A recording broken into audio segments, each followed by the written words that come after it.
Ladies and gentlemen, those that are online, I think we just need to do some housekeeping issues. We have translation in three languages: French, Portuguese, and Arabic. So for just go to the menu bar below, you will see the symbol that looks like a globe, and it has the word interpretation. You select the language of your choice, whether English, French, Portuguese, or Arabic. So there will be translation in those languages.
Ce soir, nous avons l'heureux plaisir de lancer officiellement la triennale de notre réseau commun RUFORUM.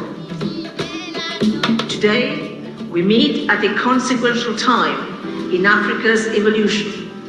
Across the spectrum of societal leadership, public, business, academia, civil society, we need to recognize the crucial importance of science, technology, and innovation, and commit ourselves to the cause of excellence in science, technology for sustainable development. We are literally in a race against time. In Africa, where the youth population comprise more than 60%, efforts should be made to prepare them for the challenges and full participation in the national and global economy. You are the experts in this field, and we are waiting your recommendations and action plans that will come up with from this conference, especially after the COP26 conference. Bienvenue au Bénin, plein succès à vous, vive le partenariat au développement de nos États, vive le forum, vive nos universités, je vous remercie.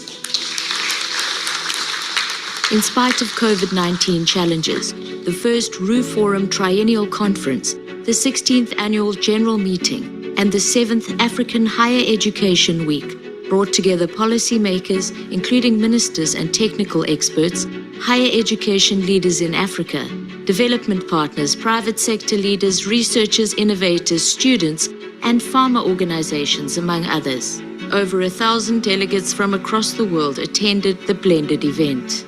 This event builds on various convenings that the forum has had, virtually and face-to-face, including the just concluded United Nations Food System Summit, where a meeting of African heads of state to discuss how African governments can work together with universities to support agricultural transformation. The Roof Forum has demonstrated investments in human capacity development, in training our young people into research, building new platforms for knowledge exchange, both old and young, in different parts of the continent, assisting our governments to formulate policies. But having said all that, I think it's the time for us to David Amitu, our colleagues from the comms team, I think you can stop the video and we hand over to the session moderator. Over to you, Professor Betty.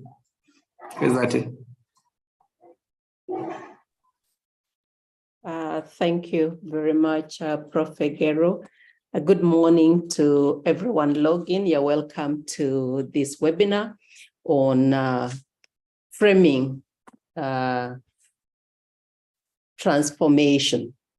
Let me just get it right so that I don't say something else. It's framing transformation of higher education for Africa's competitiveness. Ladies and gentlemen, login, you know the challenges around Africa right now and the concern of society in terms of how this should be addressed, and everybody's looking at higher education as an agency that can provide solutions to this problem. So this webinar is really to help us begin the conversation around all this. How do we transform higher education to ensure that it addresses societal's problems? And how do we speak to the issues that Africa Union Agenda 2063 is speaking about? Issues of transformed economy, modern agriculture, well-educated citizens. You know, these are all issues that African universities need to begin looking at as they develop their curriculum and as they implement that curriculum to ensure that the product is actually a product that is fit for purpose as far as Africa is concerned. And so in our program today, we have several speakers who will help unpack some of the issues around this. And looking at the program, we'll have one speaker after another come in, and then we'll have a time when we will have a discussion on the issues that would have been presented by all the speakers. I will introduce each speaker as they come to speak to us. And to start us off, we'll have welcome remarks. And the first person to give us a welcome remark is Professor Patrick Okori, who is the Executive Secretary of Roof Forum. He will start us off. Professor, you're welcome to give us a welcome remarks. Thank you. Thank you very much, moderator, Professor Beatrice Ezati. We are so grateful for you accepting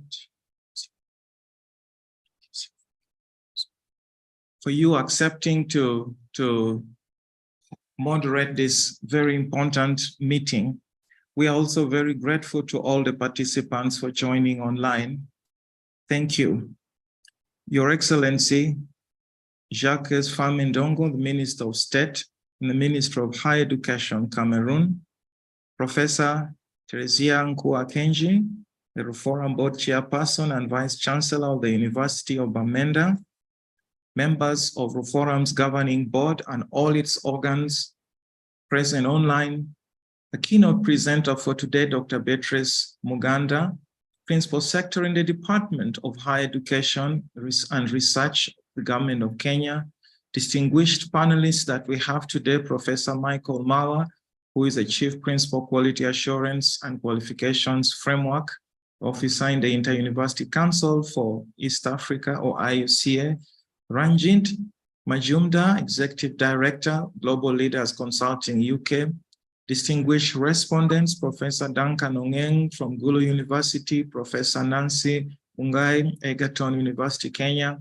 Professor Wilson Gapsa, Secretary General in the Ministry of Education, Cameroon, all distinguished participants of this webinar in your various capacities, we recognize you and welcome you, especially our students, academic staff, development and policy partners, Ladies and gentlemen, good morning and welcome to the webinar series of RUFORUM organized in the run-up to the annual general meeting that will be held in Yaoundé in Cameroon this October to early November.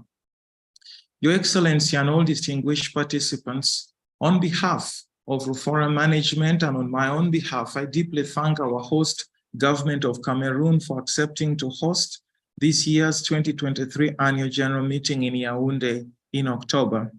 I am grateful that our 2023 annual general meeting host, represented here by Your Excellency, cordially accepted to open this important series of webinars. Thank you very much.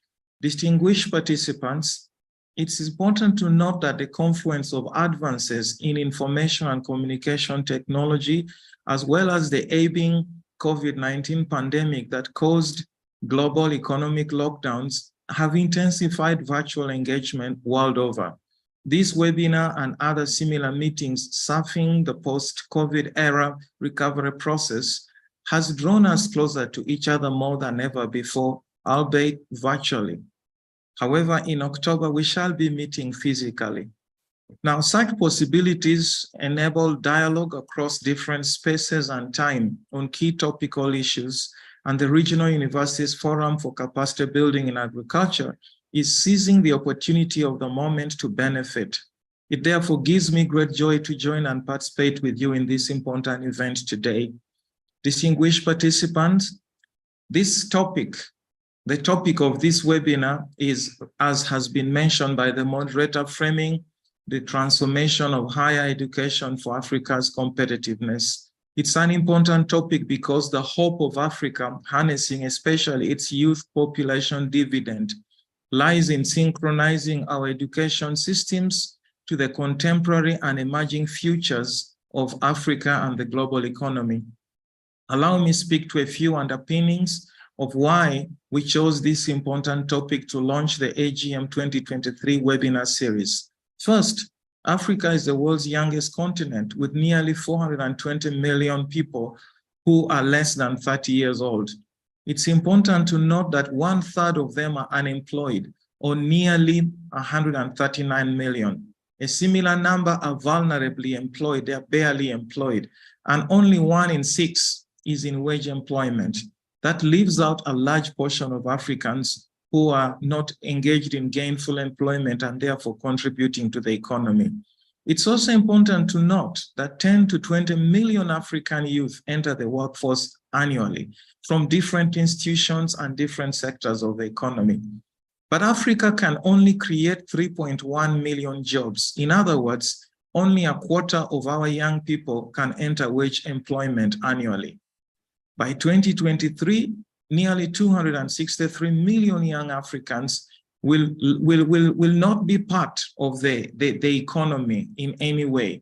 But this is a bad piece of statistics because it basically tells you that we are going to lock out a large portion of Africans from engaging in meaningful employment in their continent and charting its future. Africa, therefore, may not be able to meet the Sustainable Development Goals. In fact, Your Excellency and distinguished participants, the UN estimates that by 2030, nearly 492 million people will be left in extreme poverty, with at least 350 reducing slightly by just over 140 million by 2050, unless deliberate measures are taken. In other words, the hope of delivering Agenda 2063 requires us to take very drastic measures now that is going to create wage employment and sustainable wealth creation. And these are 2 key mitigating factors. Next, Africa must also escalate its research for development agenda to feed its people and make the economy work for posterity. Africa is one of the world's lungs. It cleans the airs of the world, and the Congo forest is one of them, together with the Brazil, the Amazon, and which has a lot of diverse species. There's already conversation of future foods. Africa is home to 60% of the world's remaining land available for expanding agriculture.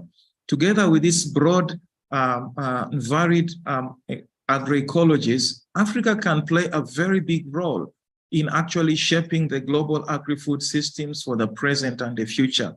But it is not doing so currently the way it should. It's largely a net importer of food.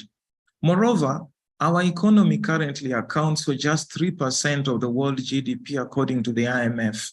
And in 2021, this was estimated at just $2.7 trillion, about $250 billion less than the GDP of France, the world's largest economy. And so you can see with all that huge potential, we don't play a big role in the global economy. But I want to close here by saying there is hope.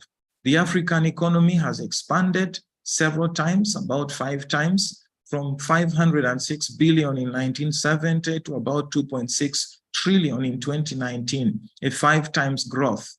And it grew fastest, unfortunately, in 2012 and has since accelerated because of COVID and many other things. This growth can be accelerated if science, education, and development find a good mix with policy and emerging local and international opportunity. Your Excellency and distinguished participants, this hope is lighting up as African University is working to take its place in the development space. RUFORUM, through its transformative education agenda, aims to underpin that transition, being present in 40 of Africa's 54 countries. It has been piloting the Transforming African Agriculture Universities to meaningfully contribute to Africa's growth and development, or in short, TAG the flagship, for over 4 years, and it now aims to co-create opportunities for scaling the best lessons learned across different countries of Africa for youth, agriculture, and allied sub-ecologies to grow. Your Excellency, distinguished participant, ladies and gentlemen, Madam Moderator, this webinar marks the official launch of this AGM and has attracted diverse audience to deliberate on this important issue, and I trust we will have a great convening today. Madam Moderator, while thanking Your Excellency, ladies and gentlemen, and everybody who has logged on board, it is therefore my single honor to welcome you all to this webinar. Thank you very much. Thank you very much, Professor Patrick Okori, for those welcome remarks on the issues that you highlighted around the challenges Africa is facing. But I like the fact that you end with, on a very optimistic note, that there is hope. Allow me now invite the second person who will give us a welcome remarks. This is RUFORUM Board Chair, but also a Vice Chancellor of the University of Bamenda in Cameroon, Professor Theresia Nkoa Akenji. You're welcome to give us a welcome remark. Thank you very much, Madam Moderator. I must first apologize. I'm at the airport checking into Gaoundere for the university games, so you may be hearing some background. Thank you also to the Executive Secretary, Professor Okori, for your thought-provoking address. His Excellency Jacques Famendongo, Minister of State, Minister of Higher Education, Cameroon, RUFORUM Executive Secretary, Professor Patrick Okori, distinguished panelists, participants in the webinar, ladies and gentlemen, Your Excellency, it gives me great joy to be a part of the launching of the pre-AGM webinar series. And I seize this opportunity to thank you for taking off precious time to launch the series. This is a clear indication of your total commitment to ensure that AGM 2023, to be hosted by the government of Cameroon and organized under your leadership, will be a huge success. At 19 years, The Regional Universities Forum for Capacity Building in Agriculture is now an adult organization, and its illustrious growth has been remarkable and a testimony of its unique services to the member universities as well as to the countries in the continent and beyond. Your Excellency, ladies and gentlemen, I would like to reiterate that Raw Forum has stayed true to its ideology and strategic objectives, which include to build synergy from networks of specialization, to develop quality human resources and capacity required to intensify and increase Africa's agricultural productivity and competitiveness. To ensure the products, processes, and knowledge developed through university research directly respond to and are used by value chain actors in the agri-food system to catalyze transformation and to put together resources and strategically allocating them to enable African universities to transform into viable institutional entities responsive to national aspirations and conditions through intensive knowledge sharing and collective action. This year's AGM will be proudly hosted by Cameroon, my home country, and His Excellency Jacques Famdongo, Minister of State, Minister of Higher Education, Cameroon, will in a few minutes from now officially launch this 19th AGM webinar series. This will mark the official commencement of this year's AGM celebrations, holding precisely in Yaoundé, the beautiful capital city of our beloved country. Your Excellency, ladies and gentlemen, with 163 member universities across 40 African countries, Raw Forum has brought together a convergence of education institutions at various levels of competence and quality. There are 4 types of universities that make up the Raw Forum network. These are 1, pre-independence universities, which have for the most part stayed on top in terms of global rankings and represent part of the continent's leaders. 2, post-independence universities, which were responding to immediate needs of independent countries and have since grown to fortify research and development aspirations. 3, contemporary universities, which have been responding to contemporary issues and serve as bridges. And 4, commissioned universities based on national interest and or private sector interests to provide research and development for a specific cause. The network recognizes that through this convergence, there is strength to be leveraged by ultimately focusing our energies to develop a regionally shared transformation agenda that will help catalyze the relevance of universities in national and continental development agendas. As I come to the close, I want to thank once more all of our participants, our keynote speakers, and our Minister of Higher Education.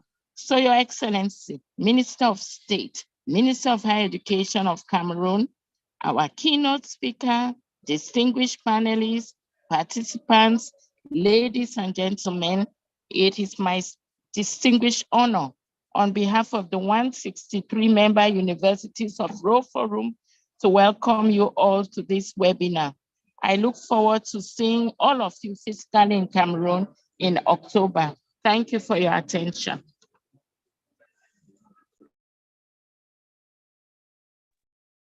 Thank you very much, Professor Teresia Nkwa Akenji, for those remarks. We are now going to listen to the minister, who is going to officially open this webinar. Your Excellency, you're welcome to this webinar.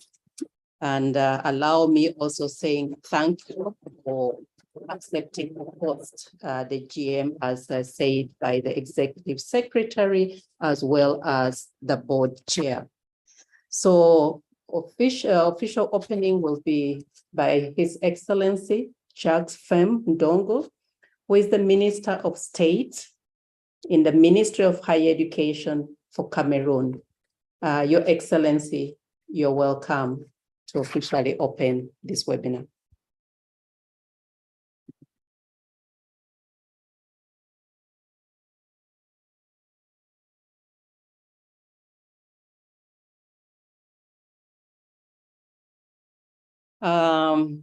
I think the minister is not yet in. I've tried to check around.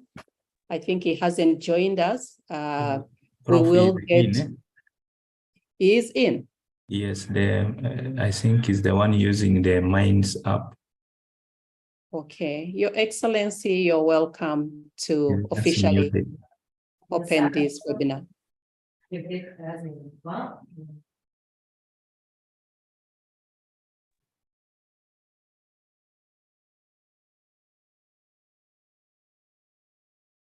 I can see he's there in the boardroom, but he's not taken his seat. Probably we can move to the keynote address and then get to the minister once he takes the seat.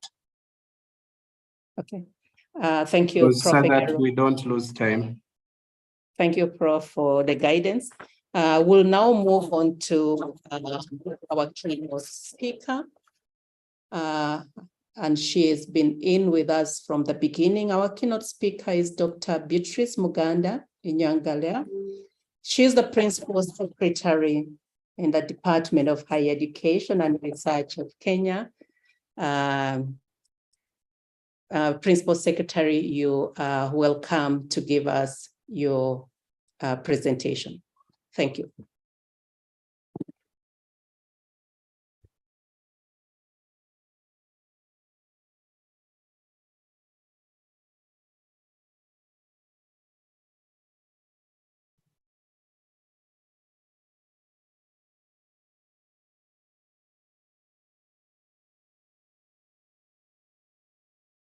Dr. Beatrice.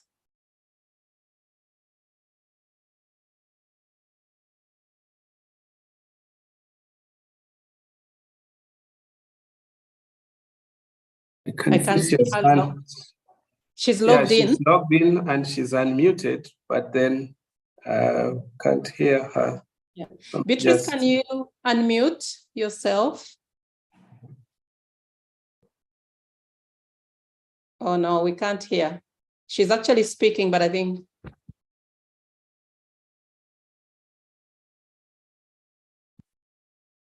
Dr. Beatrice, you need to unmute.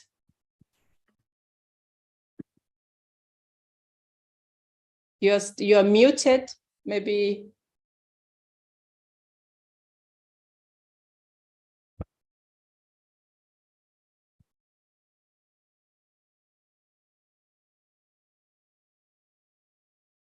She might be having a bit of challenges with her system, maybe.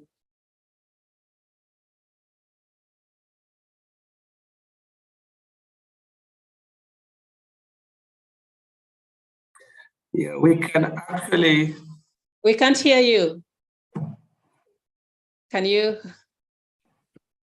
Okay. We had done a test run and it was fine, but now.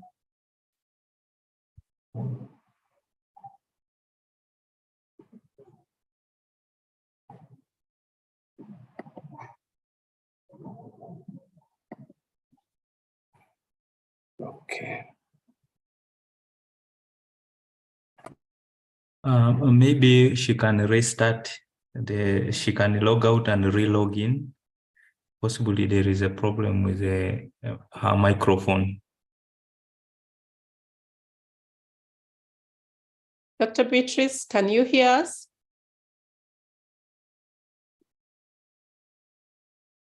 Can you log out and log in again? And maybe in that case, can we go back to the minister if he's in? Can somebody check it up?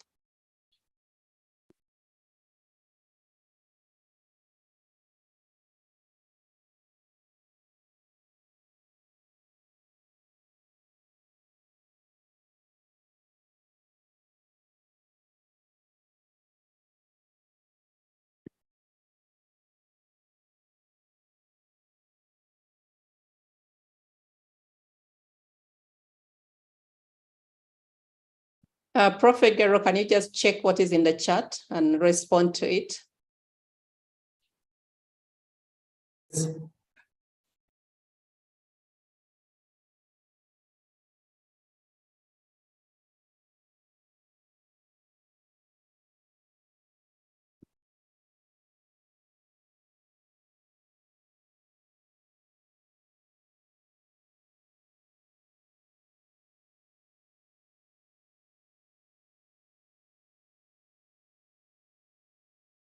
So looks like we cannot have the keynote immediately. Maybe, Prof, we can move to the next speaker as we wait. Okay. Yeah.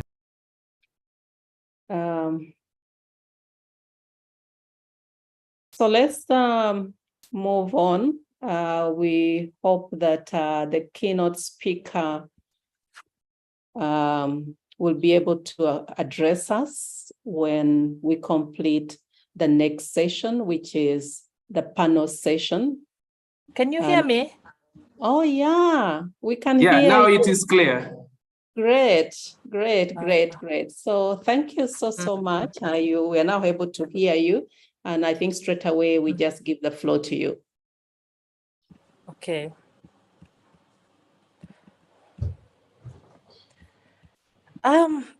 So I'm very happy to be with you, Chairman.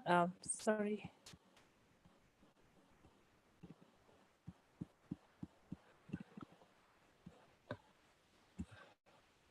I'm very happy to be with you, Your Excellency, Jack F. Ndongo, Minister of State, Ministry of Higher Education, Cameroon, our host, Professor Okori Patrick, Executive Secretary, Ruforum, Secretariat, Uganda, Professor Theresia Nguo Akenji, Ruforum Board Chair and Vice Chancellor, University of Bamenda, Cameroon. Our speakers, Mr. Ranjit Majumdar, Professor Nancy Mungai, Professor Duncan Ongeng, Professor Wilfred Gabza, our moderator, Professor Betty Azati, other invited guests who have joined this webinar, ladies and gentlemen.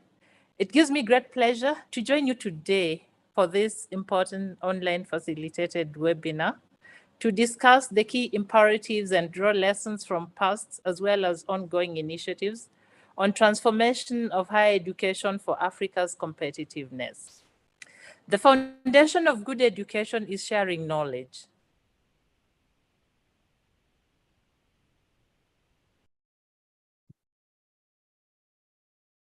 People from different countries are involved, it even becomes more enriching, facilitating our teachers and students to learn across borders, mutually recognizing our skills and experiences, and providing opportunities for lifelong learning and learning with and from each other. Ladies and gentlemen, most African countries have celebrated their 50th independence anniversaries, following the handover of public administration to new African republics and kingdoms. We are aware that the new African nations inherited a legacy of assets and liabilities from their colonial past. Among those, a major asset was the higher education system. The higher education system, as conceived then, has become a functional liability. As we recognize, the goal then was to create expertise to fill human resource and management capacity gaps of the colonial governments. In the last 50 years, the continent has received competent graduates from this higher education system who continue to entrench the the past legacies of fitting in place to make things work and function better, rather than focusing on re-engineering the system by developing innovations that change the quality balance sheet of society and to create new value. Conversely, the global north had created their higher education centers as knowledge centers that create and promote values, identity, and tackle the biggest issues facing their societies. They are, in fact, the sources of ideology and innovations that frame and guide their society's development trajectory. As Africa grapples with the need to grow its economy faster and to ensure sustainability, new issues have emerged. We are grappling with pressure to respond to contemporary needs and developing effective strategies for exploiting emergent and future opportunities across political, social, and economic domains. Universities have the responsibility of researching so as to offer practical solutions for shaping the continent's future. We all know that Africa is the world's youngest continent, and this has been articulated also by the African Development Bank. The continent has an estimated 420 million youth aged 15 to 35. One third are unemployed, another third are vulnerably employed, and only 1 in 6 is in wage employment. By the year 2025, 263 million young African people will lack an economic million African youth will be entering the workforce annually. Yet, only 3.1 million jobs are created annually. It is against this background that the African society is expecting more from the universities each day that passes by. We expect our universities to help us create insights that will help us to address the jobs crisis and contribute to moving millions out of poverty, where nearly 40% live in sub-Saharan Africa, a very sorry state of affairs indeed. However, if higher education institutions are to make a significant leap in repurposing their missions for increased relevance, there's an urgent need to reframe the place of universities and the kind of transformations that must happen. In doing so, it is important to note that African universities start addressing these challenges and leveraging on the opportunity amidst a number of constraints that are already afflicting them. These include limited resources, skills flight, and staffing shortages, limited institutional independence, ill-suited curricula, deterioration of research, quality, and teaching, among others. Many of us in the higher education sector felt lost in the labyrinth when the COVID-19 pandemic was declared by the World Health Organization in March 2020. Our trusted methods of teaching, policies, and financing strategies seemed irrelevant, leaving us feeling uncertain and confused. The closure of schools and universities as a measure to control the spread of the COVID-19 virus resulted in the disruption of the academic calendar. Like most higher education institutions across the world, universities were forced to either rethink their long-distance learning modalities or suspend their teaching and learning altogether. The shift to online learning was not without its challenges, as many students did not have access to the necessary technology and internet connectivity to facilitate online learning. However, all of us learned through the hard way, and the pandemic created some level of confidence in African higher education institutions as they stepped up to provide level of relief and solutions amidst global shortages.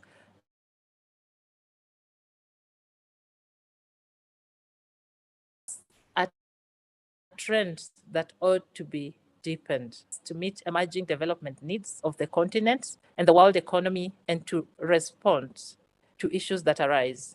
Indeed, the contribution of Africa to global knowledge, while still low, has steadily grown over the years. Ladies and gentlemen, drawing some actions from the Kenya government higher education evolution and transformation has been rapid, following increased demand and pressure from the public for quality and relevance in university programs, teaching and research to society and industry. This has led to calls for innovative, adaptive, and futuristic approach to teaching and learning. Given the progressive growth of the sector, a number of measures have been and continue to be enforced and undertaken to ensure that the universities comply and deliver on their mandates of teaching, training, research, and community engagement. Kenyan universities seek innovative ways to generate revenue to fund their programs, such as through public-private partnerships in the development of infrastructure and seeking funds from commercializing their research work. To strengthen and solidify these reforms, the government of Kenya is in the process of amending the Universities Act, and this is expected as a result of recommendations that would be made through the Presidential Working Party on Education Reforms. This was a priority of our government once the new government set in and the task force was established on September 30th, 2022. Some of the critical issues we expect we will get guidance to address from the findings of this include what we all grapple with as a continent: access and equity, quality and relevance of university education, financing, governance and leadership, research and innovation, postgraduate training, and internationalization of university education. However, there are some steps that are already being undertaken, and several universities in Kenya have recently established innovation centers, incubation hubs, and are building sustainable university industry linkages to improve the employability of our graduates. On research and innovation, students seek guidance in identifying areas that are strategic and which address our national priorities and are eligible for funding from our National Research Fund.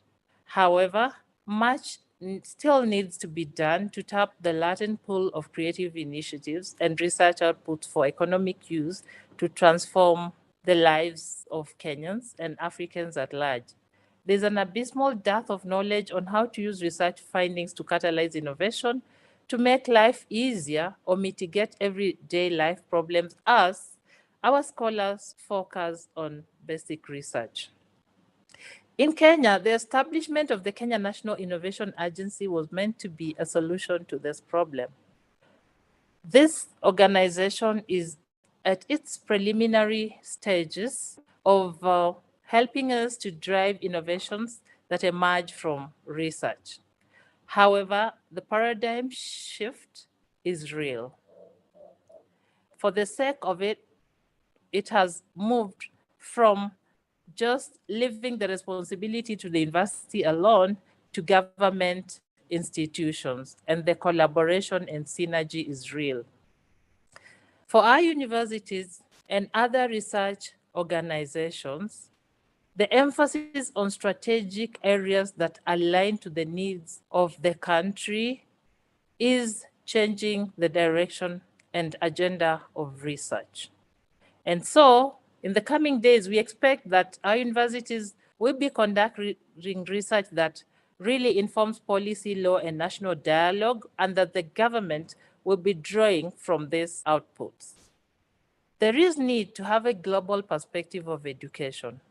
Areas that need to be strengthened to internationalize university education include having a vibrant student exchange and collaborations with other universities, improving infrastructure, better accommodation facilities, and setting up international offices in the universities. We are also keen to look at the collaborative research involving institutions from outside the country, but which address national priorities. Creation of centers of excellence in Kenyan universities has borne fruit. The centers of excellence are taken as hubs where they can be utilized by different universities and researchers to step up to the frontiers of knowledge and create innovative solutions. Through these centers, we have seen establishment of new programs that are internationally accredited and realistic outputs that actually address the issues confronting our people. Universities are also expected to define their niche areas so that government can fund these areas to solve problems in the country. And this is going to go a long way in resolving the issue whereby universities have been duplicating programs without focusing on their areas of comparative advantage. And this leads to wastage, as some programs then become non-attractive and some centers non-strategic. It has now been realized that while some of these changes and transformation can be voluntary, it is important that policy and legal reforms be undertaken to cement and produce lasting changes in this dynamic sector.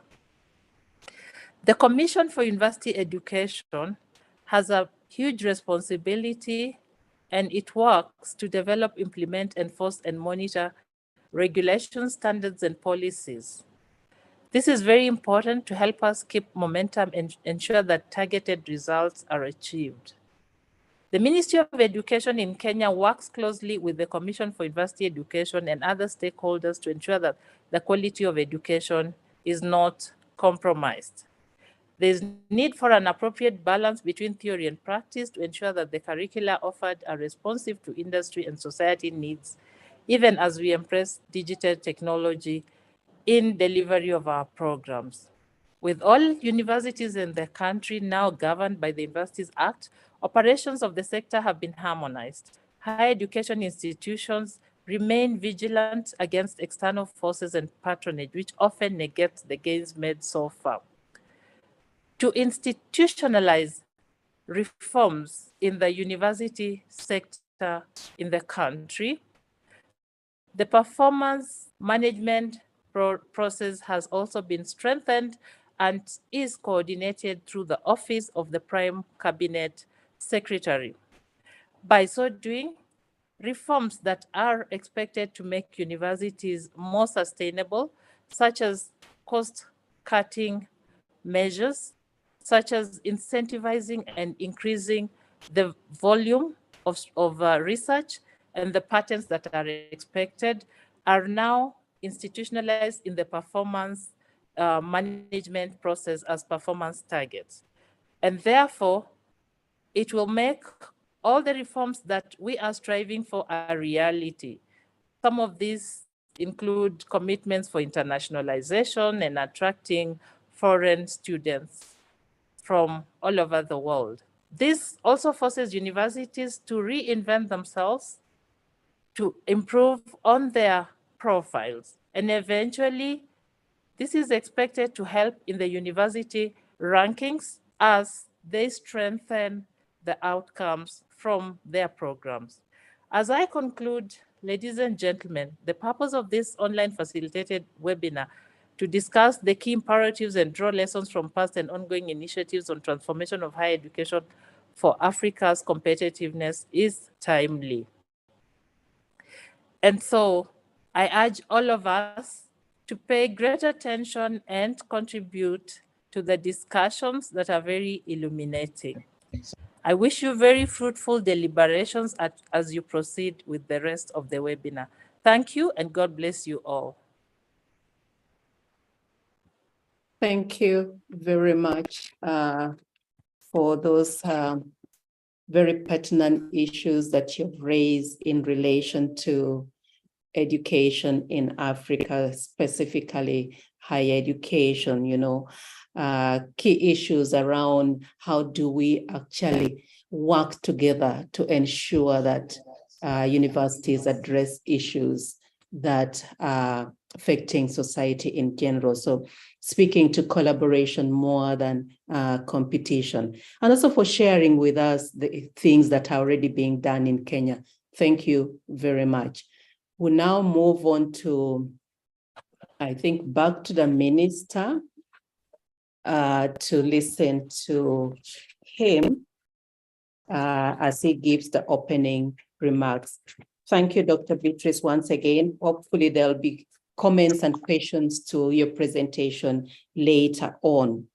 So we now get to the official opening, which is going to be done by His Excellency Jacques Fem Ndongo, the Minister of State, Ministry of Higher Education in Cameroon. Your Excellency, you're welcome to officially open this webinar.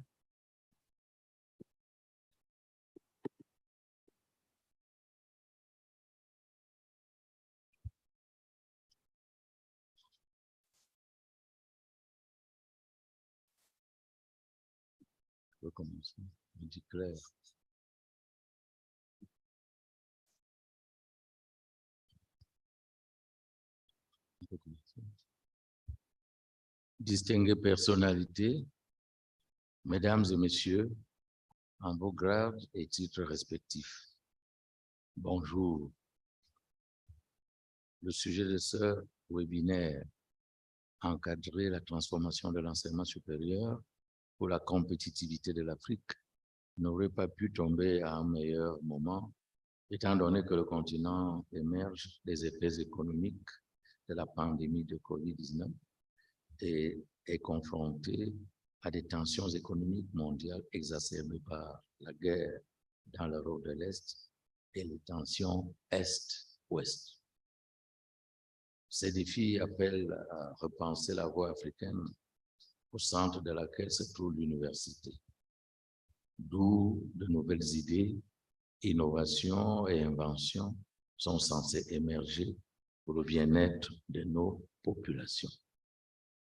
Les gouvernements africains continuent de faire des efforts pour augmenter le financement des universités, même s'il est reconnu que ces fonds sont insuffisants compte tenu des autres besoins concurrents de la société auxquels les États doivent également faire face.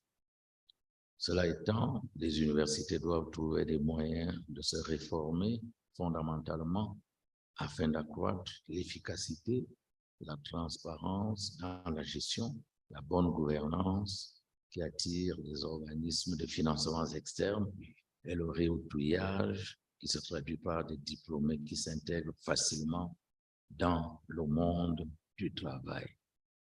Car le triptyque qui guise désormais l'enseignement supérieur au Cameroun est le suivant: assurance, qualité, professionnalisation et numérisation des enseignements, employabilité des diplômés. Car nos universités ne doivent pas former des chômeurs, mais un capital humain compétent, compétitif, capable de transformer durablement et harmonieusement le milieu africain. C'est la seule voie à suivre, bien qu'elle se heurte à des défis liés notamment à la massification exponentielle des effectifs. Toutefois, rien n'est impossible lorsqu'on a le vouloir faire, le savoir-faire et le pouvoir faire. Et cela, les universités africaines, et notamment celles du Cameroun, ont effectivement le vouloir faire, le savoir-faire et le pouvoir faire. Naturellement, le pouvoir faire est relativement hypothétique, car nous n'avons pas tous les leviers de ce pouvoir faire, notamment la soutenabilité financière de nos projets, de nos propositions et de notre vision. Distinguished personalities, ladies and gentlemen, it shall be underscored that the transformation encompasses amendments to the content of training programs to attract and keep the imagination of the learner in an effort to capacitate them in solving and finding solutions to community-based problems. This calls for the emergence of an entrepreneurial university thinking. Within this new transformation drive, the African University should, amongst others, 1, possess innovativeness. 2, have the ability and willingness to take calculated risk. 3. Have determination and insight. 4. Exercise total involvement and enjoy an increased degree of autonomy. 5. Be flexible to insert themselves into the knowledge capitalization cycle. 6. Recognize and appropriate the gains of the knowledge-based economy, which requires graduates with marketable skills that can be transformed in capital. 7. Respond to changes on how universities are funded, organized, and operated. 8. Conduct needs assessment among stakeholders, governments, and industry needed for curricular reviews and for developing research plans. 9. Engage in research that is contract-driven and institutionalized. And 10. Courageously embrace the digital revolution. While I may not dwell on details here, considering that one of the panelists is my immediate collaborator, the Secretary General of the Ministry of Higher Education in Cameroon, Professor Wilfried Ngapsa, who shall provide some details about our situation later. Allow me to mention a few transformation efforts in the Cameroon higher education system. Recently, I launched the Professionalization and Innovation Hub of the University of Douala, completed and furnished through funds from the public and private sector, including a loan from a local commercial bank. I have planned a trip around the national territory to visit the more than 7 functional companies created and managed by higher education graduates in the last 2 years, trained through the various incubators existing in state universities and partly sponsored by the ministry in charge of small and medium-sized enterprises. It is worth indicating that transformation requires universities to take the public-private sector partnerships head-on, so that hubs will ensure that students upon graduation have measurable skills. Besides, steps have also been taken to expand the digital footprint of the universities in Cameroon through the National Higher Education Network, graciously granted to the higher education system by His Excellency Paul Biya, President of the Republic, Head of State, and implemented under the supervision of the Prime Minister, Head of Government, His Excellency Chief Dr. Joseph John Ngute. In the course of this webinar, I am convinced that lots of knowledgeable contributions and exchanges shall take place. It is only by working together that African universities can transform and meet the needs of our population and societies. Ladies and gentlemen, while wishing reform great success in all its activities prior to the annual General Assembly to be hosted by Cameroon at the end of 2023, I officially declare open this webinar on the topic Framing Higher Education Transformation for Africans' competitiveness. Long live the African continent, long live reform, long live the African higher education system, long live the Minister of Higher Education of Cameroon, long live Cameroon and its illustrious leader, His Excellency Biya, President of the Republic, Head of State, architect of the new university governance policy, and pilot of the digital revolution ongoing in the higher education system of Cameroon. Thank you for your kind attention, and may God bless all of us.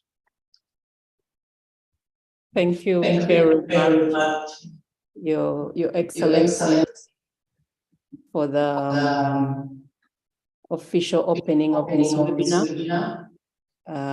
Indeed, you've clearly indicated again the importance of working together and the fact that we know what to do and we know when to do it. We now need to move to do it. Thank you very much, Your Excellency. We are now moving to the panel discussion, where we have two members of the panel who will speak to us on issues of transforming higher education. To start us off is Professor Michael Mawa. Professor Michael is from the Inter-University Council of East Africa, and he is going to speak to us on transforming higher education, evidence for action. Professor Mawa, you're welcome.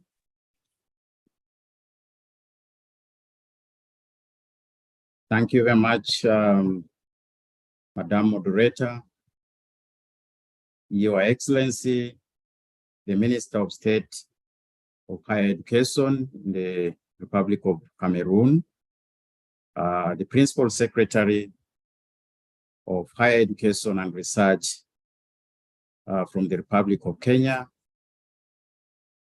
the leadership and management of the forum, distinguished participants, ladies and gentlemen.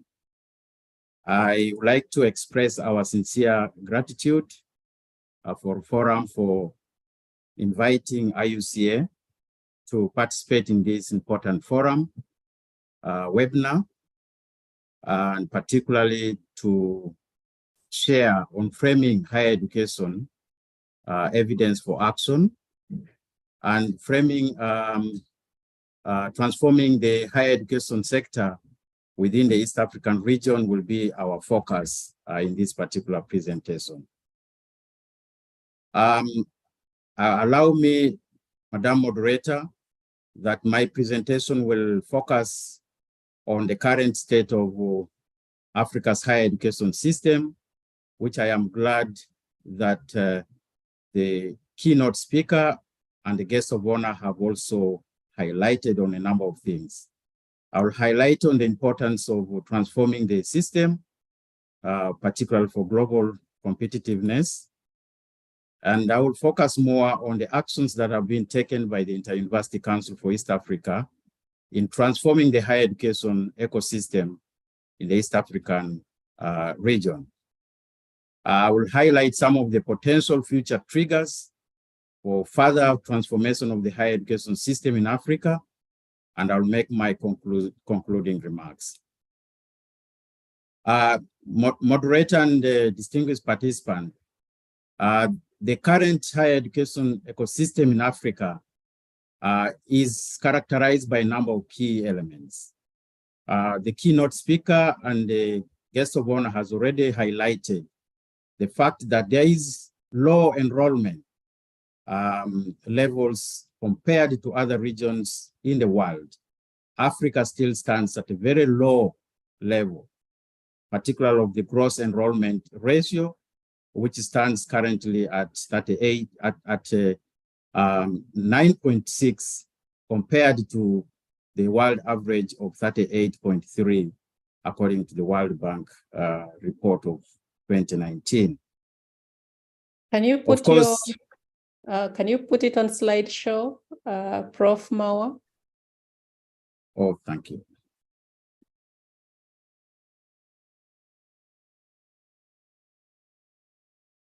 Is it on show now? Still coming. I hope Prof. others have got it. Not yet, Prof. Just click on slideshow, or you can unshare and reshare it if it is not moving. Okay. Also, is it on slideshow now? Yes, it's on slideshow, but you can hide the presenter view. Those 3 dots which are there, then you hide the next 3 dots, just those ones on your screen down, then you hide the presenter view. Just click on the 3 dots, those ones, hide the presenter view. Just hide the presenter view. Yes, this is now okay. Thank you. Thank you. Thank you very much for this technological support.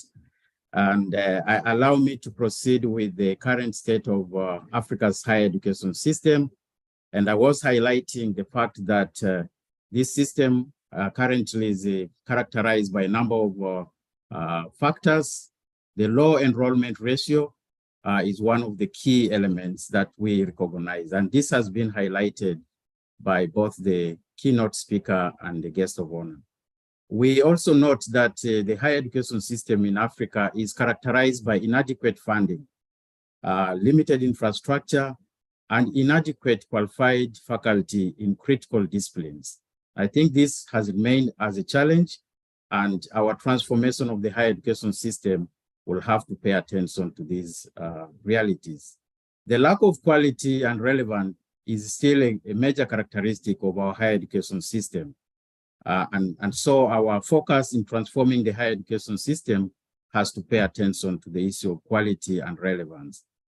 The mismatch between graduate and job market is a reality, and this has also to be addressed in the transformation process. We do recognize the challenge of brain drain. A number of our qualified human resource within the African higher education sector are moving out to other regions to contribute in the development of those other regions. So we need to pay attention in the issue of retention of the qualified higher education human resources for Africa's development. Based on this, I would like to highlight and re-emphasize the importance of transforming the system for global competitiveness of Africa. In today's global and knowledge-driven economy, high quality and relevance of the quality of education is very essential for us and our countries to compete favorably within the higher education landscape. African countries need to develop certainly skilled workforce to compete in the global marketplace. And this is also important to attract foreign investment and to drive economic growth and development of our continent. A transformed higher education system can help produce graduates who possess the skills, the knowledge, and overall the competencies that we need for economic and political transformation as a continent. So we definitely need to pay great attention to the transformation of the higher education if we are to benefit from the dividends derived from a highly skilled and quality workforce within our continent. Ladies and gentlemen, allow me to recognize that there have been a lot of efforts taken to address the challenges of the higher education subsector within the African continent. And within the East African region, there have been a number of such interventions that have been undertaken to address the challenges. The Inter-University Council for East Africa, as you may know, is a regional body established by the East African community to coordinate the higher education landscape in the region.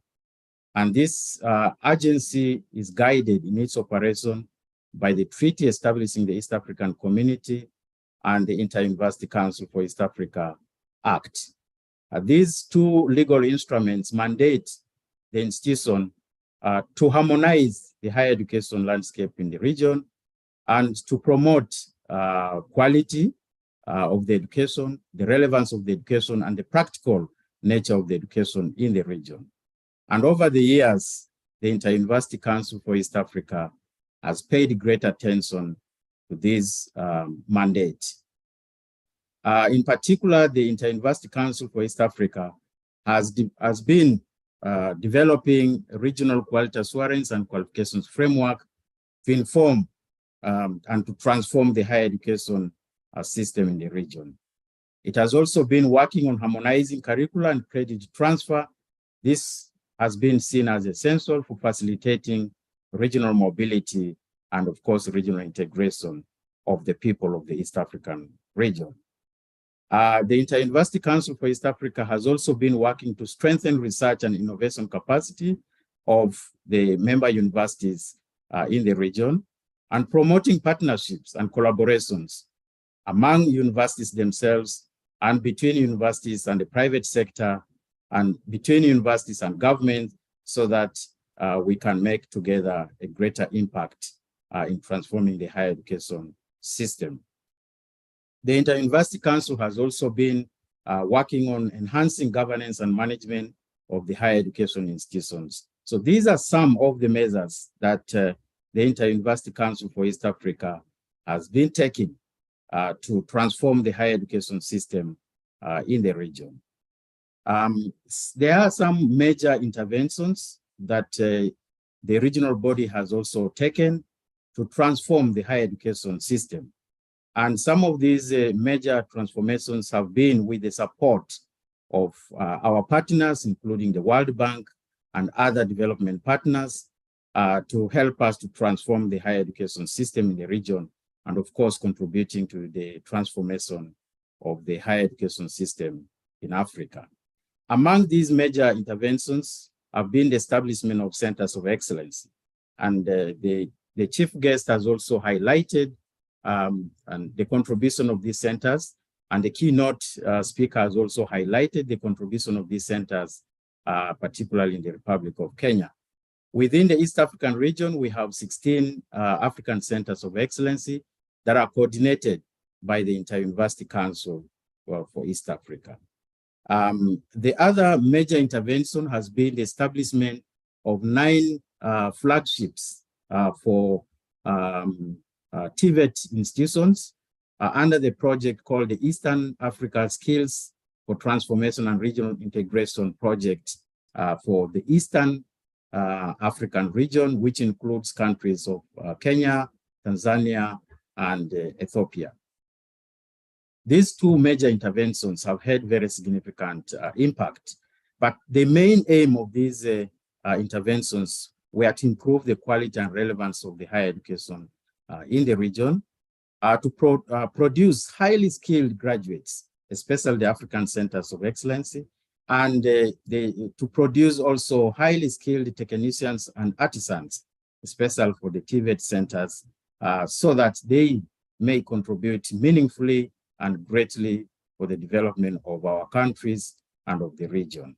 And of course, these interventions have been also very important in facilitating regional integration. Within the university sector, the introduction of these 2 interventions have led to a number of changes and a number of developments within the higher education institutions that are participating in these initiatives.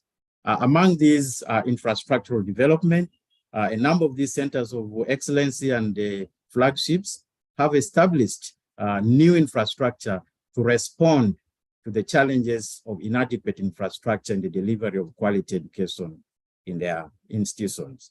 We have also seen introduction of new programs and revision of existing curricula to respond to the needs of the labor market and to respond to the needs of the key stakeholders of the higher education ecosystem.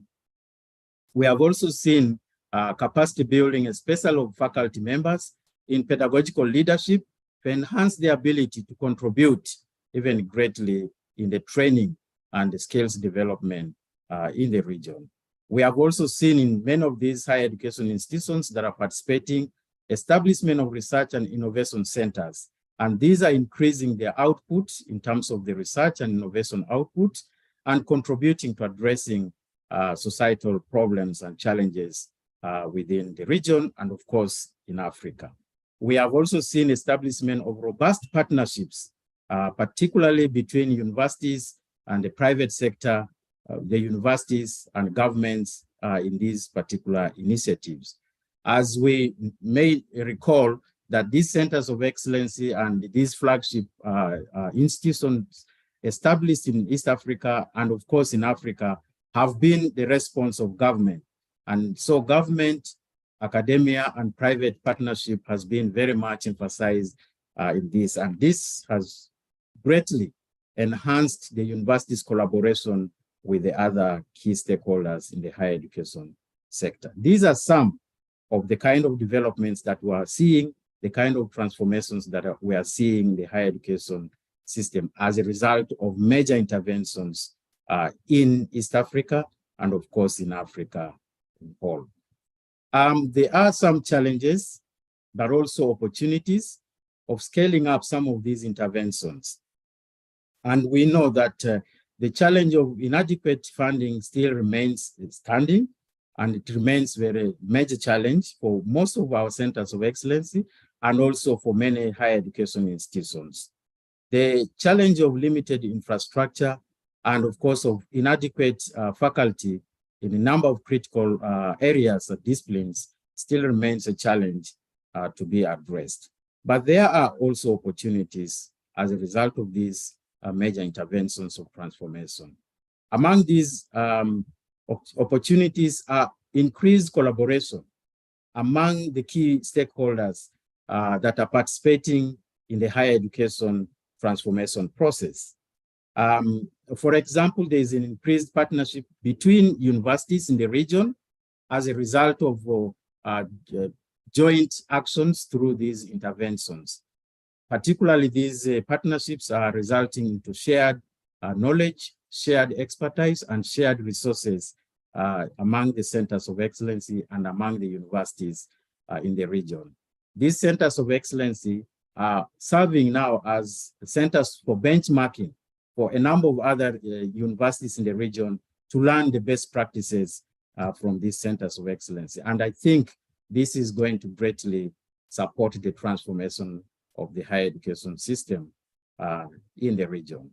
We have also seen that governments have also continued to increase commitment, and universities and partnership and private partnerships have also made great contribution in this particular effort. And this is an opportunity that we need to continue to benefit as we move forward in the transformation of the higher education system in Africa.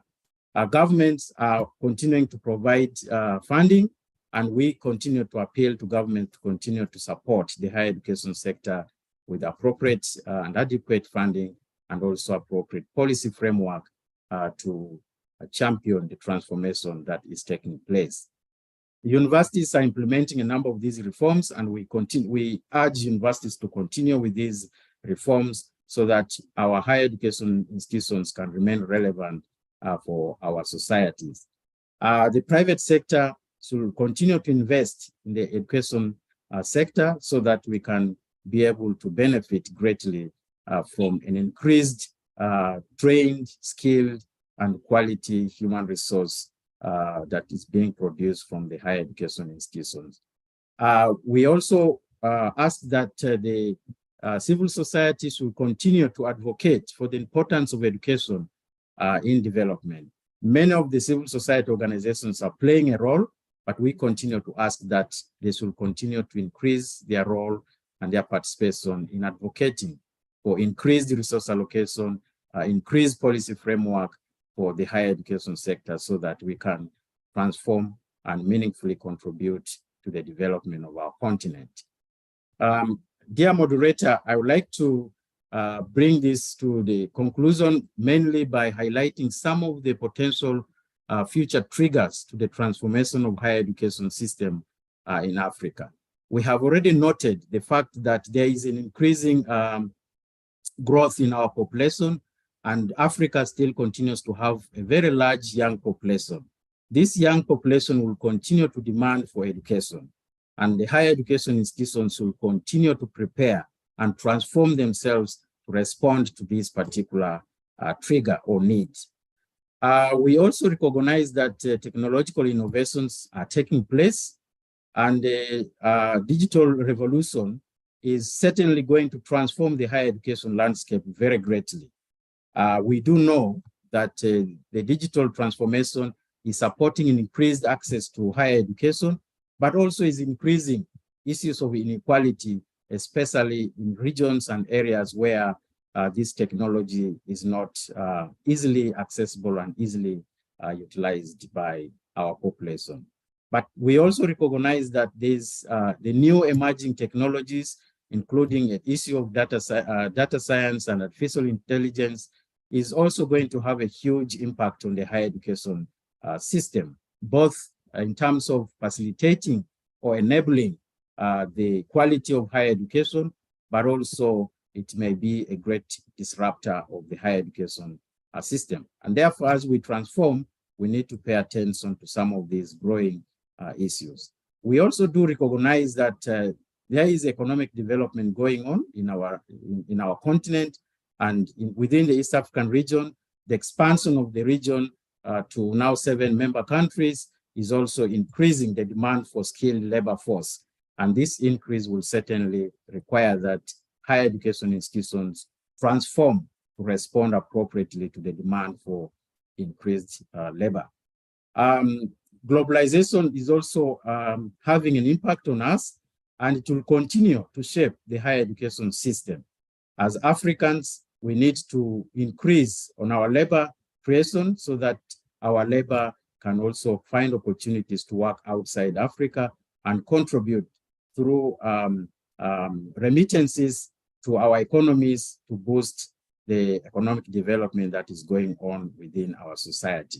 And the last key potential trigger is the social changes that are taking place, and particularly the demand to foster critical thinking, citizenship, and social responsibility is certainly going to transform the higher education system. And now there is great demand for critical thinkers within our society, and this certainly is going to influence the transformation of the higher education system in Africa. Ladies and gentlemen, allow me to conclude by saying that transforming Africa's higher education system is very critical and remains an urgent task to be undertaken for the continent to develop. And the higher education transformation initiatives that are being undertaken by governments and by regional bodies such as IUCA, RUFORUM, and others are necessary to create a more vibrant and dynamic higher education ecosystem in Africa. But achieving the benefits of this ongoing higher education transformation requires that we collaborate, that we work together, that we bring our efforts together as all key stakeholders, so that we can be able to contribute in the training of skilled human resources that can meaningfully contribute to the sustainable development of our continent.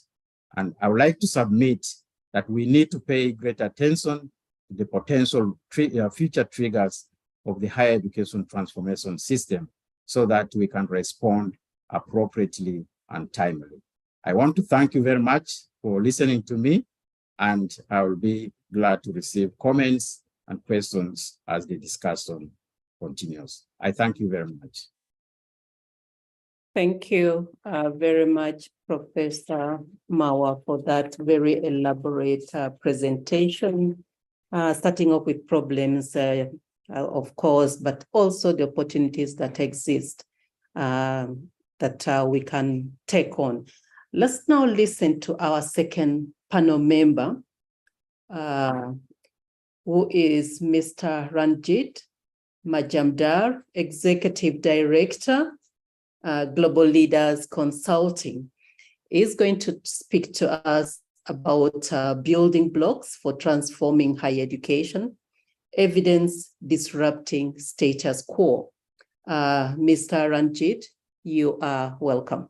Thank you so much, and good morning, Professor. May I also express my pride at being able to speak at this session today, and to thank my colleagues at RU Forum, and also to say that I'm extremely proud to be following my friend, Professor Michael Maurer, in this panel and this conversation. I wanted to start, if I may, by outlining that I would like to talk about 8 building blocks today for disrupting the status quo around evidence, which will help to accelerate and transform higher education on the continent. Much of this will feed into the excellent discourse so far and the many insights and leadership that have been brought by organizations such as RU Forum, IUCEA, and national governments such as the government of Cameroon. Appropriately, I'd like to state that I feel that the first building block is around evidence. Although we understand many of the gaps in the system, we understand a great deal of what we want to achieve. I think there is a more nuanced approach to evidence that will allow the transformation of higher education in sub-Saharan Africa to be quicker and more impactful. Much of that is around a stronger culture for building reliable and quality and trusted data.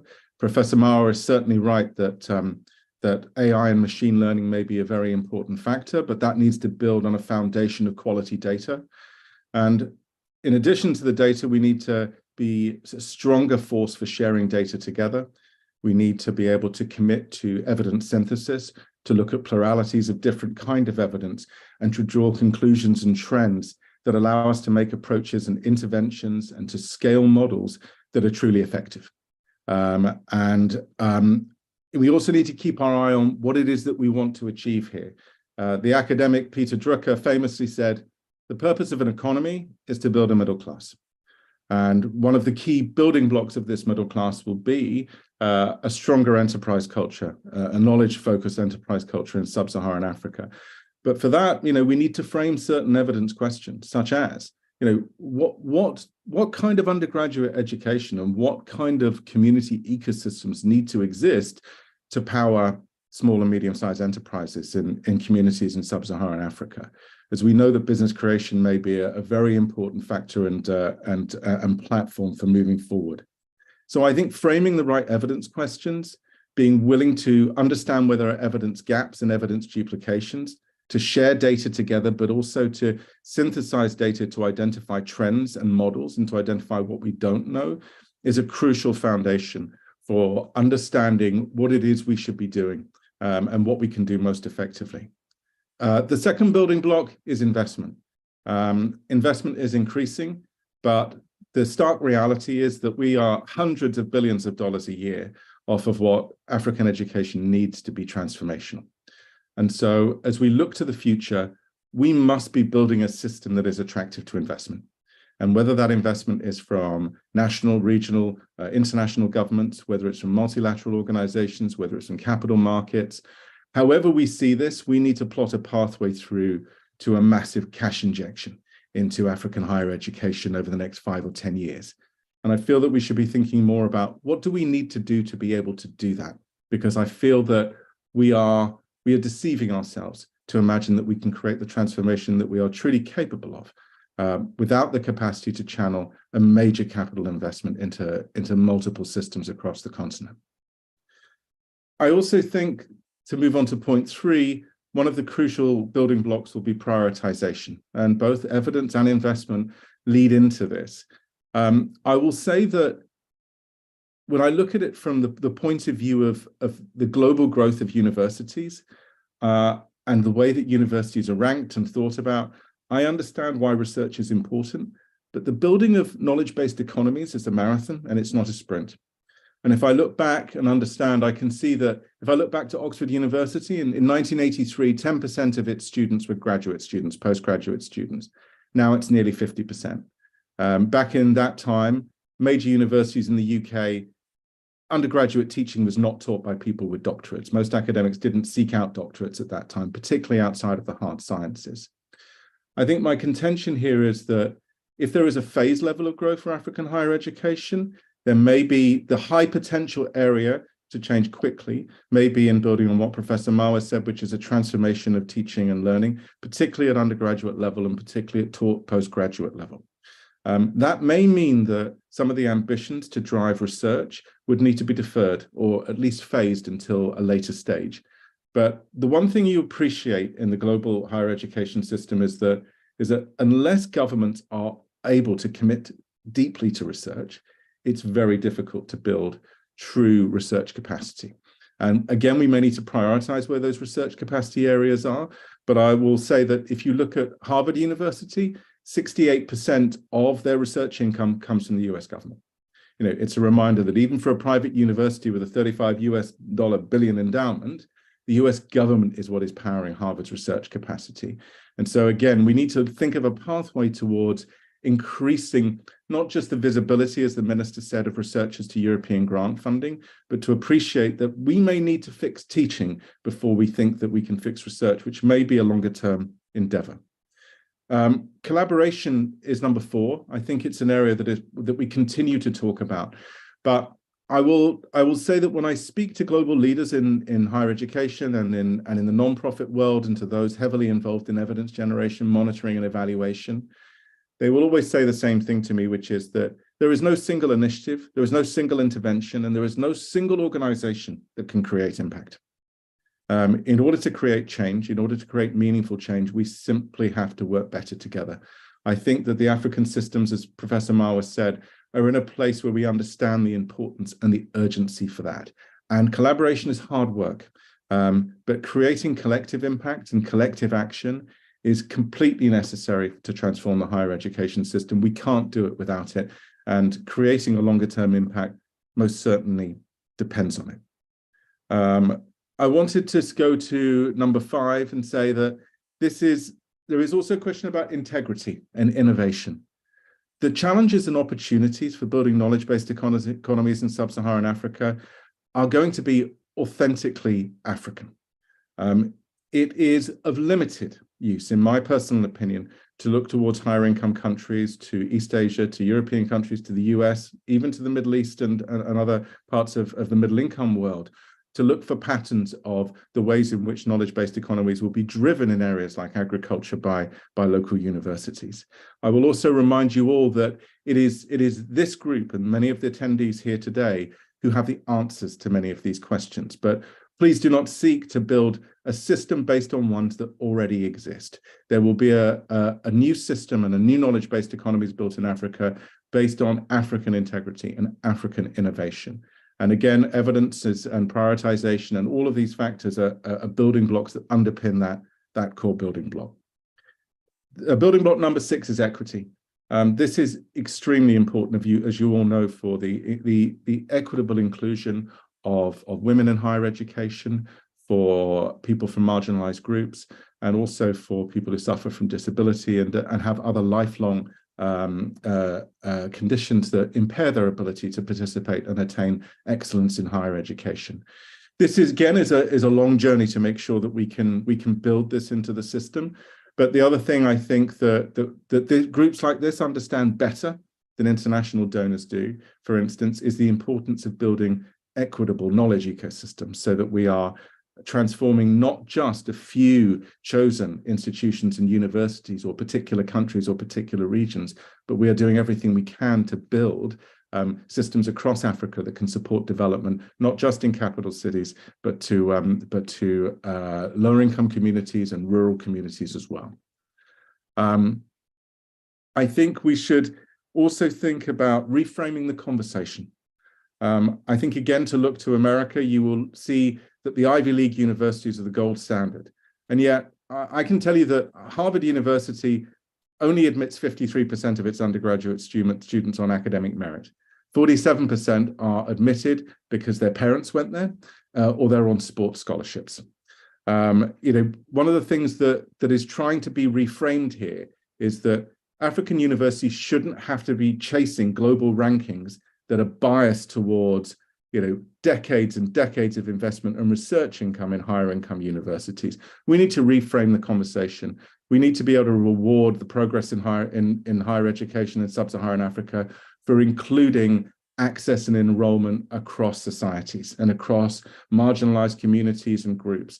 And that should be understood and rated in the rankings. Africa should not have to follow a ranking system that does not reward its approach to higher education. So I think we need to be bold in reframing that conversation. And the final building block I will mention is impact.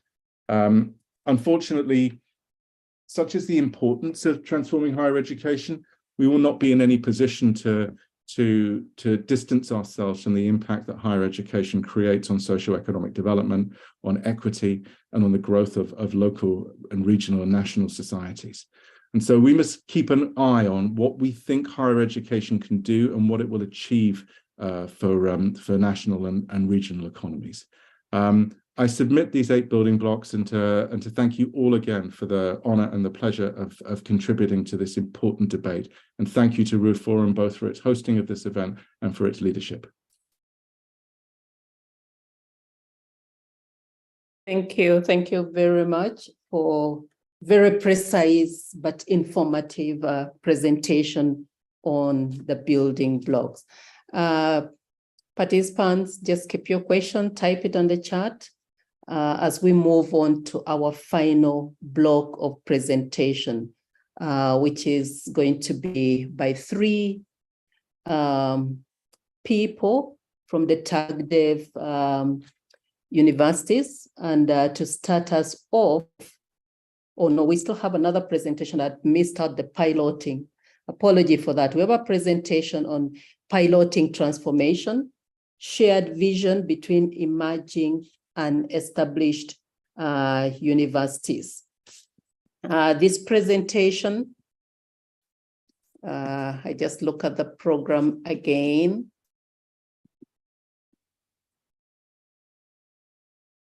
This presentation is going to, it's the one by the TAGDEV team. We have Gulu University, Egerton University, and presentation from the Secretary General. So yes, we are actually on track.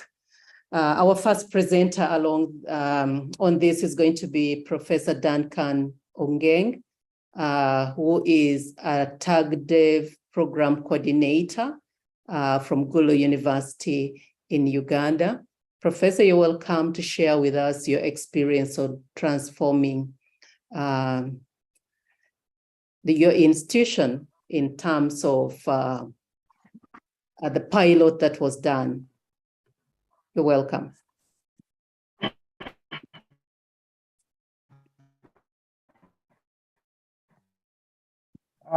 Thank you very much, moderator. First of all, I have to apologize that the network is not very good, so it might be cutting off here and there, but I continue. Hello. Hello. Oh, we can hear you. Please go on. Oh, you can hear me? Yes. Okay. Okay.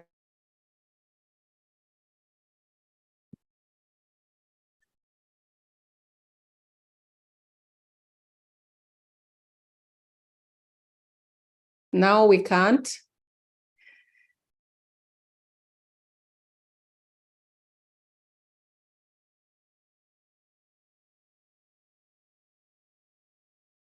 Professor, we can't hear you.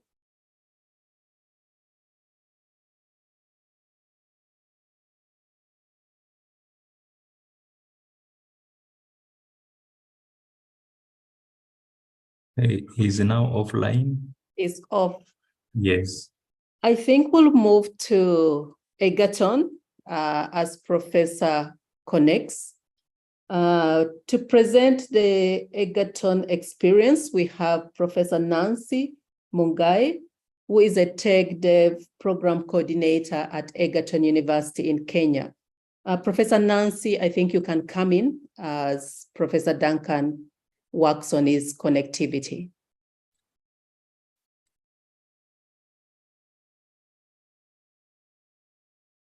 Thank you very much, Madam Moderator, Professor Ezati,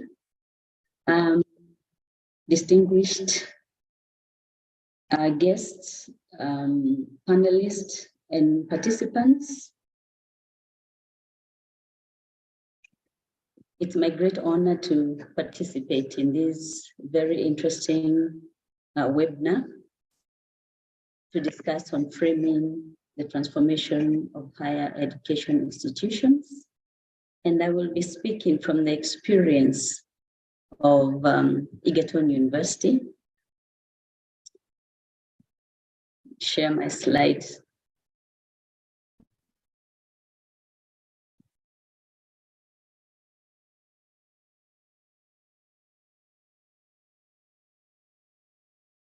Very well. So I'll be speaking from our experience with TAGDEF at Egerton University.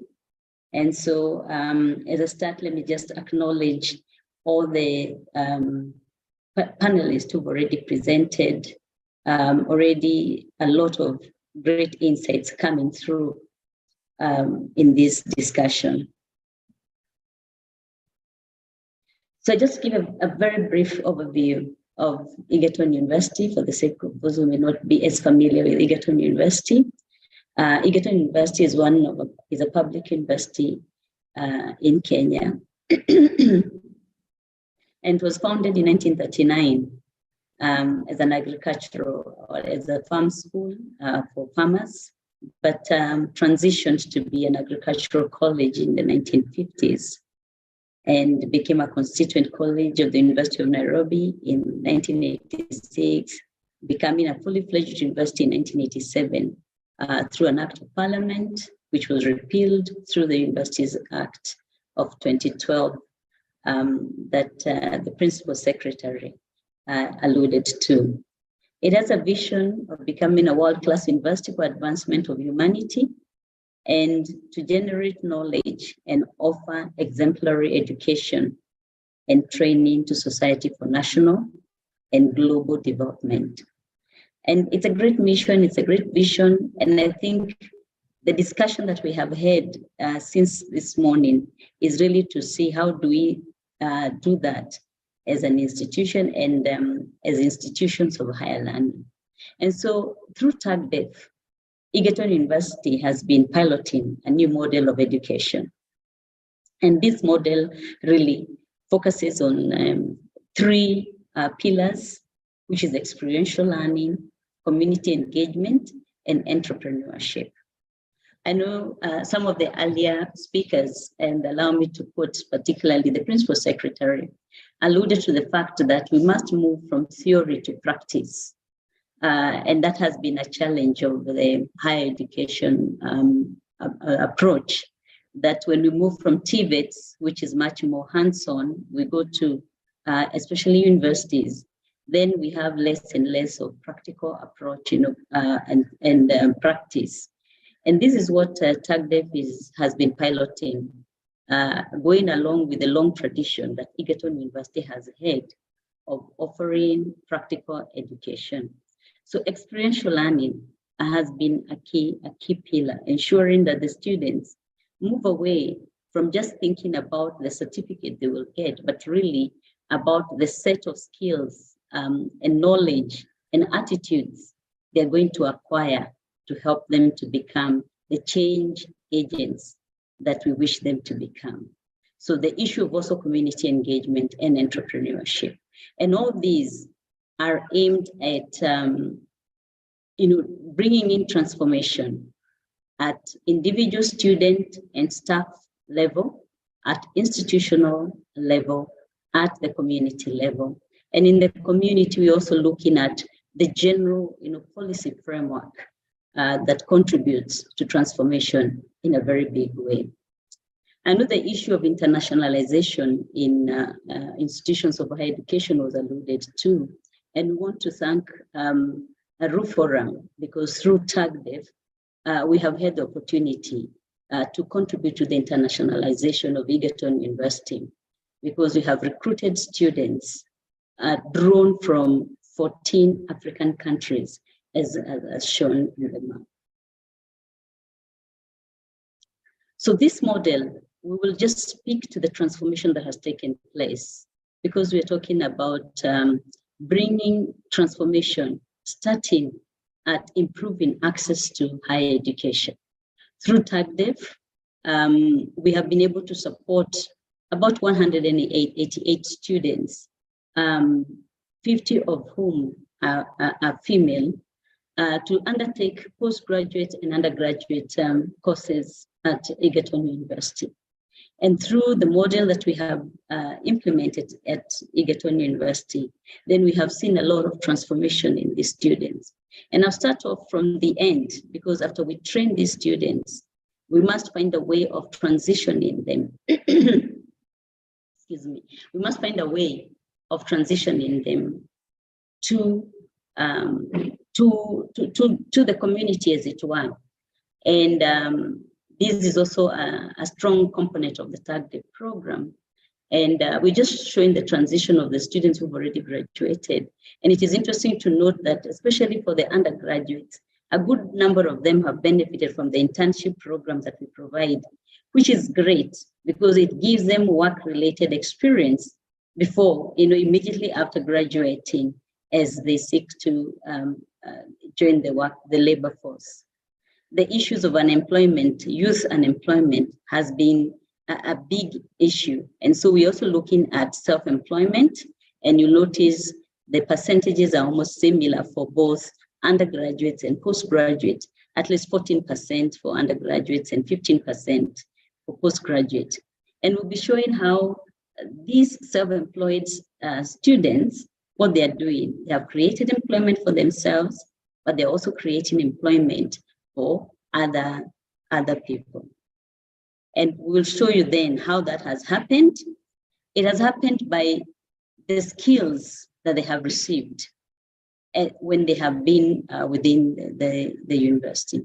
So we have provided leadership training, provided entrepreneurship training. And through the entrepreneurship training, we have had about 29 startups, all started by students, that have created about 187 jobs, and of course, enhanced linkages with industry. I would also want to allude to the fact that we've also trained them on communication and advocacy. And this has brought a lot of transformation for these individual students as they advocate for what they believe in and what they see as possibility for change within the community. Allow me just to mention also experiences we've had at Egerton University through TAGDEV, when students take the responsibility and the role of being change agents. And we have had students who have contributed in a big way, giving back to communities through trainings.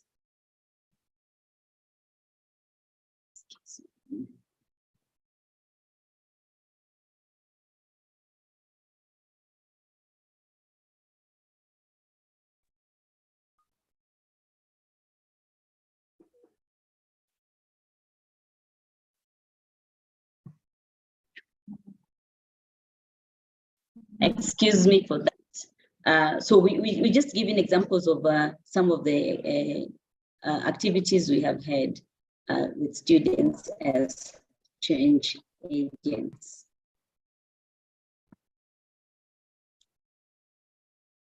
One of the other key aspects of our program is what I've already alluded to about nurturing job creators. And we have done that through helping the students to develop business plans, training them on incubation entrepreneurship, and providing support to these students to really be able to establish these entrepreneurial activities. And those are just pictorials of some of the activities that we had and the businesses that have been started by our students at Egerton University. Allow me now to just talk about, we're talking about transformation of higher education, and we're just giving a case study here of Egerton University. And we'll talk about institutional transformation. And for institutional transformation, we have looked at it in different ways, look at staff capacity building and retooling. And I know this was alluded to by some of the speakers that have already spoken on the need to ensure that we have quality faculty members that can therefore impact the students and the graduates they're training. And we've also looked at having curriculum that is targeted and speaks to the national needs and development. And so we have had to find a way of being innovative in the way we develop the curriculum and review the curriculum, and even how that curriculum is delivered. Also contributed to enabling policy environment and also successful community engagement through our staff and our students, and creating sustainable linkages.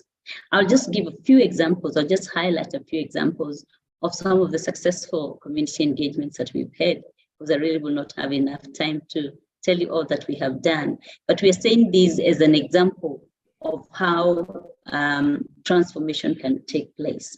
I'll just allude to partnership with media, reaching out to farmers through the Egerton radio in a program called Kilimo Bora radio show that just reaches out to over 10,000 farmers through students' involvement, but also faculty. And this is usually coupled up with field visits with farmers, but also active collaboration with TVETs through community action research programs, activities, where, for example, Egerton, we have been able to have the Baraka Agricultural College now as a certified seed potato producer. Again, filling a gap that has been a challenge for many farmers when they need to look for quality seeds. Now they are able to easily access the quality seeds, but also addressing the issue of creating centers of excellence. This is something that has been mentioned by Professor Mawa and also the Principal Secretary about the need to create centers of excellence. And so we have now established, in the process of establishing a center of excellence for root and tubers research and value chain at Egerton University. Allow me to conclude by saying that what we have learned through implementing TAGDEF at Egerton University, we have learned many lessons, but I'll just highlight maybe these 6 that I present as a conclusion. That innovative pedagogies and practices are key to catalyzing transformation in higher education. Innovative pedagogies that also look at the delivery mechanisms, but also look at ethical issues in how we deliver curriculum, ethical issues in how we conduct research, integrity really in the system of offering higher education. Number 2 is that holistic transformation must be targeted at different levels, that we must target the individuals, be they students, staff, but also the institutions. The institutional culture of training and teaching in African institutions is something that we must look and challenge ourselves on how we need to continue changing that. Community networks as well, and also the policy framework. We are very pleased with the changes that are taking place in Kenya through the Ministry of Education, and would like to see, because we do appreciate that policy drives a lot of what happens at institutional level. Just to say that Egerton has therefore successfully implemented the innovative agricultural model, meaning that it is possible to scale out and to share this innovative model with other institutions. And also what we have learned along the way, issues on inadequate funding that has been mentioned over and over again. And we do appreciate the fact that as institutions, we must continue to seek alternative funding models. It's true, government must continue to be the main funder, as it were, of higher education. But with that, we must also ask ourselves, what are the alternative models? We have seen institutions, especially land-grant universities in the US, where government funding has gone as low as 16%, meaning that they have had to find other ways of funding. So maybe we must ask ourselves, how do we find alternative ways of funding higher education? Issues of limited infrastructure, again, for education, is how do we continue to tap to the local creativity in addressing the limited infrastructure. Recently, I had an experience just this week where we have been looking at how do we continue to build some of the equipment that are needed in some of our labs, but we haven't had time to look around at the local manufacturers, the so-called Jua Kali, like we call them here in Kenya, to see how can they help us and how can we work with them, including with, of course, the engineering faculties that we have in our institutions. And ultimately, the need for qualified faculty who are empowered with knowledge and skills, but also values and confidence in believing that they have the solutions that we need to transform our institutions and therefore transform our nations. I thank you very much for your attention. Thank you very much, Professor Nancy Mugai, for that very detailed presentation on the transformation happening at Egerton and the lessons you've learned.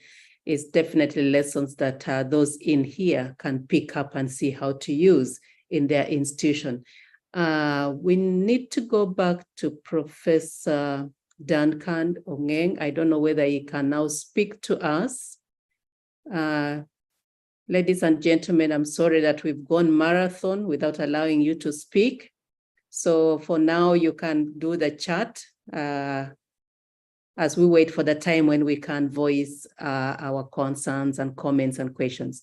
Professor Duncan, are you able to speak to us now? I think, let me try, but the internet is very unstable. Sorry for the interruption.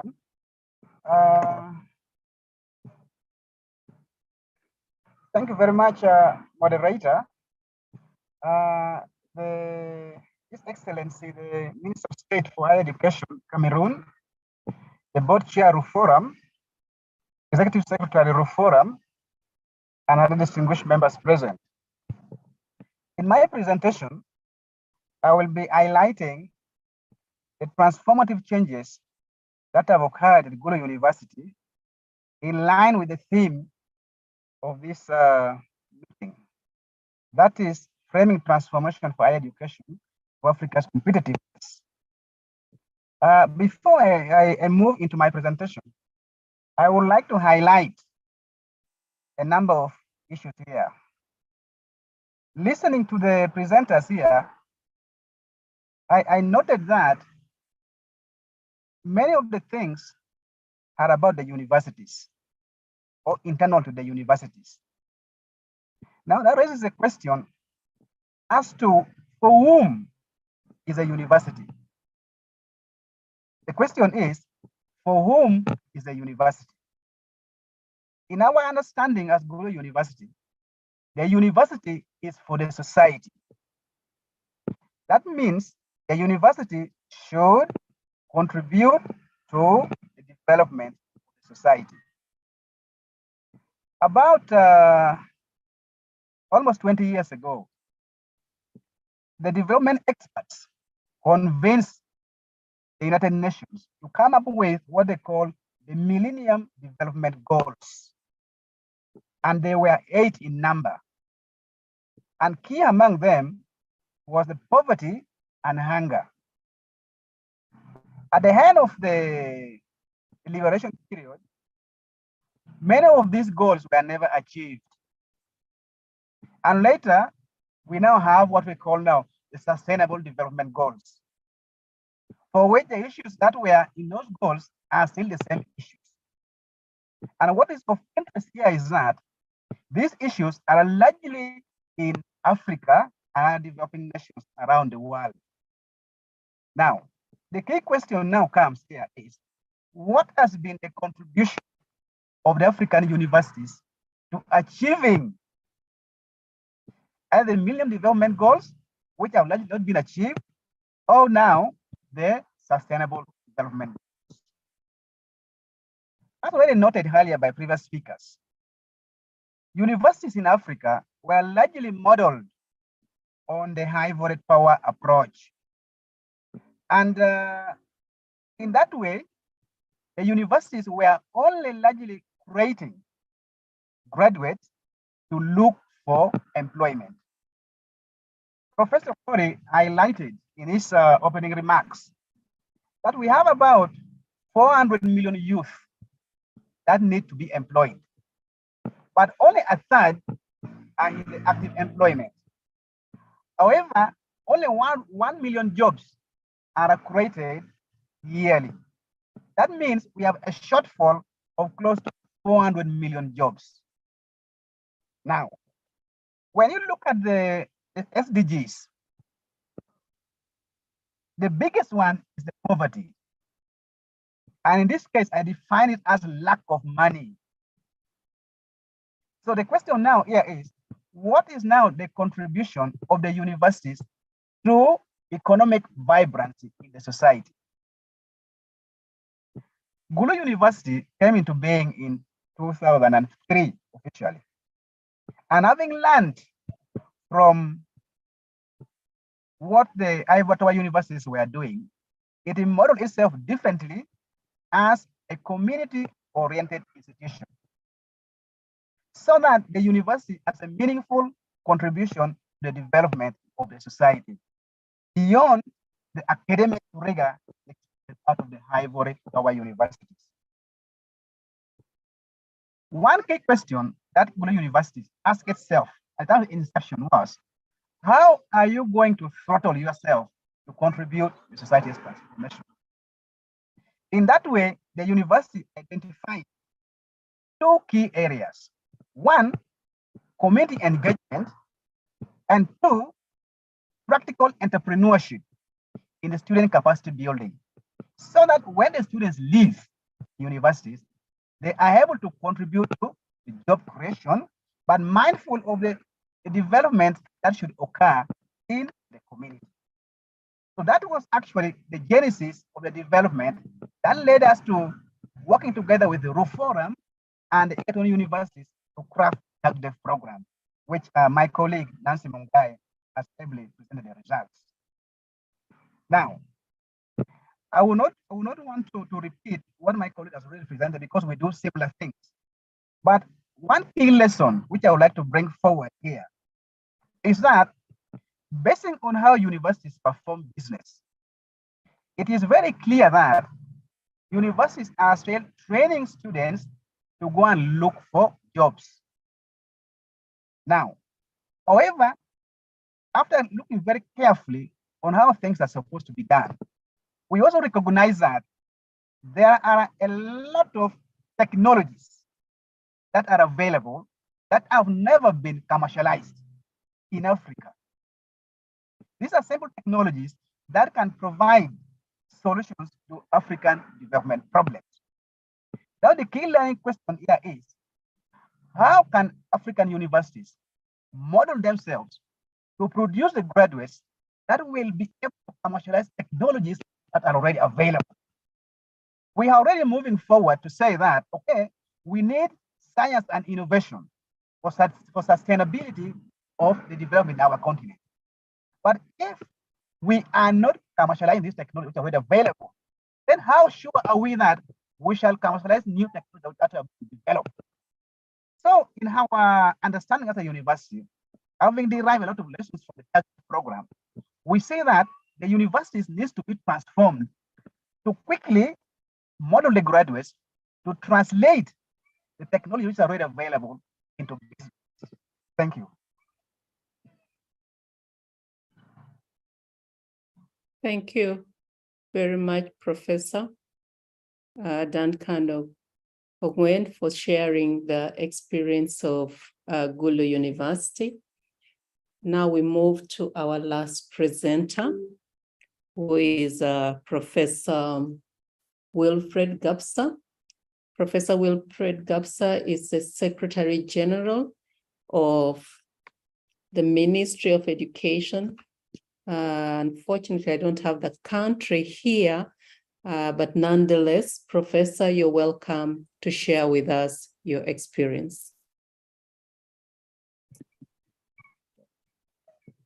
For giving me the floor. I recognize the representative of the Minister of State, Minister of Higher Education, who just gave us the opening address. He's left already for the airport. He's traveling in a few minutes.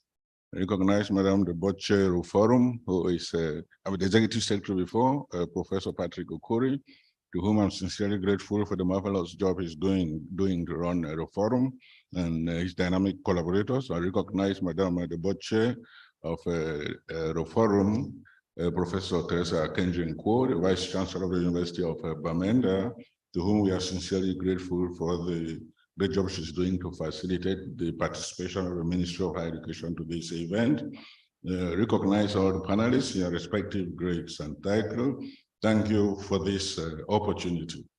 The presentation I'm going to be making today will be captioned under 4 different headings: the higher education landscape in Central Africa and Cameroon, the evolution towards emergence of specialized university centers, the development of incubation and popularization hubs within this region, and particularly in Cameroon, and the e-national higher education scheme and e-learning, which is ongoing in the system.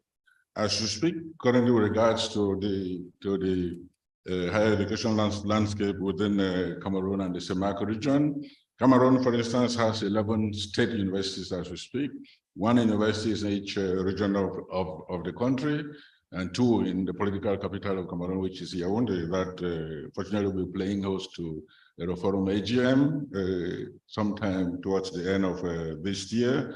We have 420 private institutes of higher education, and it should be underscored that within Cameroon, private institutes of higher education exist and function under the academic mentorship of state universities, who serve as the eye and ears of the Minister of State, Minister of Higher Education, to ensure that whatever training programs are taking place in there are respecting the basic academic canons that apply and the rules that apply in the system.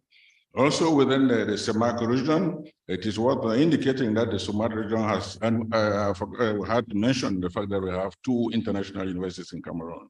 The Interstate Congo-Cameroon University, which is based in the South region in Saint-Malima, and the Pan-African University that has 2 institutes in Cameroon, one based in the University of Buea, training interpreters for the African Union and the African continent, and the Institute of Governance, Social Sciences and Humanities based in the University of Yaoundé too. And we all know that that institution, as we speak, has a minimum of all the students come from a minimum of 21 African countries today.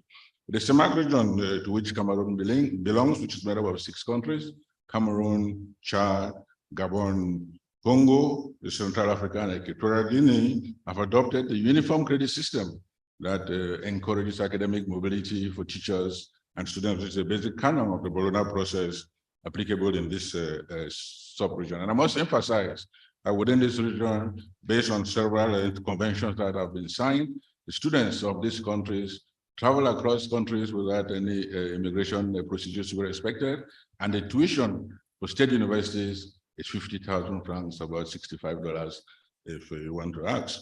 There is another tendency that is growing within the landscape of the higher education system today, the practice of the new generation universities, which is based on the creation of universities with specialized training centers. And what are the opportunities? What is the foundation? To create opportunities for learners to become drivers of economic development, not just in Cameroon, but definitely in the subcontinent, why not in the African continent, the main focus of our discussion today. And I have to say, with regard to those specialized centers, if you go to the north, the northern region of the country, with the semi-arid areas of those regions, you have the Sahel Institute. If you go to oceanic regions of Cameroon, in Douala, the littoral region, and in Limbe, the southwest region, you have institutes that are created based on oceanic sciences. A few weeks ago, the Minister of State, Minister of Higher Education was in Douala to launch the professionalization hub. And during that working session, he was able to visit a fishing boat, which is an enterprise created by a student of that university, trained in the Oceanic Institute, which today is being used in the ocean, in Douala. You go to the University of Chang in the West region, they have the Faculty of Agriculture and Economic Sciences and produces agricultural products based on that domain. Even within the University of Bamenda, we also have Cortec, which is a major institute that is even sponsored, has been sponsored severally by Euroforum. How is the higher education system evolving today as a specialized university unit? I want to recognize the fact that in 2022, particularly January 5th, the head of state created 3 new universities in the South region, in the East region, and in the North region. This is what took the number of universities to 11, and those universities are all functioning with specialized units.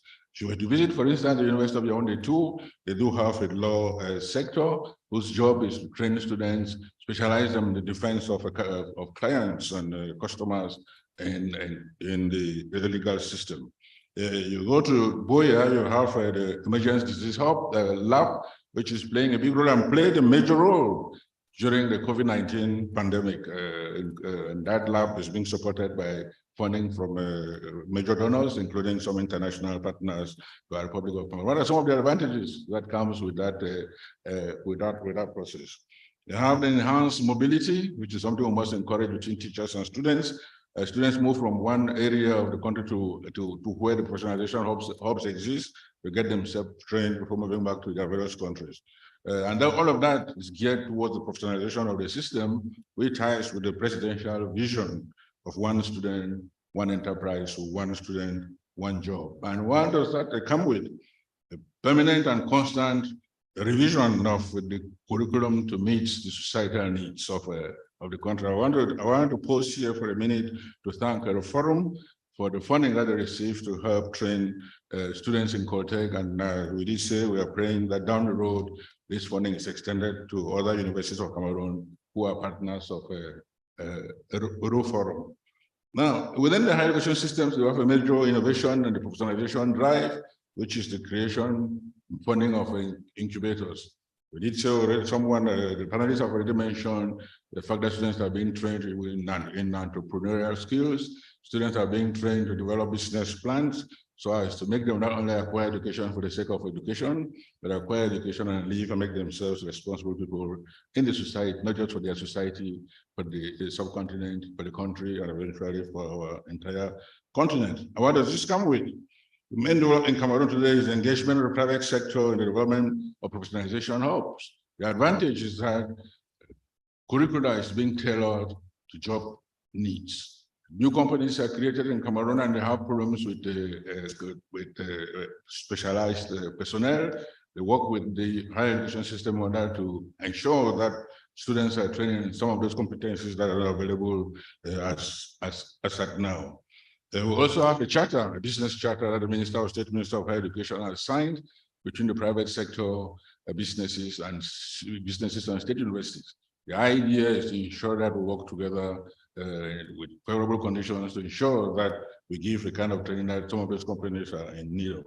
The University of Douala, for instance, that is a major innovation through a private commercial bank loan of 2 billion francs CFA, was able to put in place a professionalization hub, which the Minister of State, Minister of Higher Education equipped 2 weeks ago. Inaugurated 2 weeks ago. And we are hoping that that hub, which is partly sponsored by an international partner, the European Union, to whom we are very grateful, hoping that students are going to benefit from that, to produce startups, to produce a business plans that can eventually be sponsored by some local banks that are already willing and available to do those things. These hubs, no longer the advantage that it doesn't depend on, it doesn't make universities depend on internship programs, but on industrial attachments, which is a key factor in the professionalization drive. And the incubator, I have to say, it's very important. Incubators today exist and function in all the state universities of Cameroon, and we are grateful to the Ministry of Small and Medium-Sized Enterprises that sponsors partially these incubators in these universities. Today, the idea is that each state university should have at least one incubator, and so we can mutualize and make them more specialized to the benefit of the society. Now, this professionalization is creating this entrepreneurial footprint, which we think is fundamental for the system.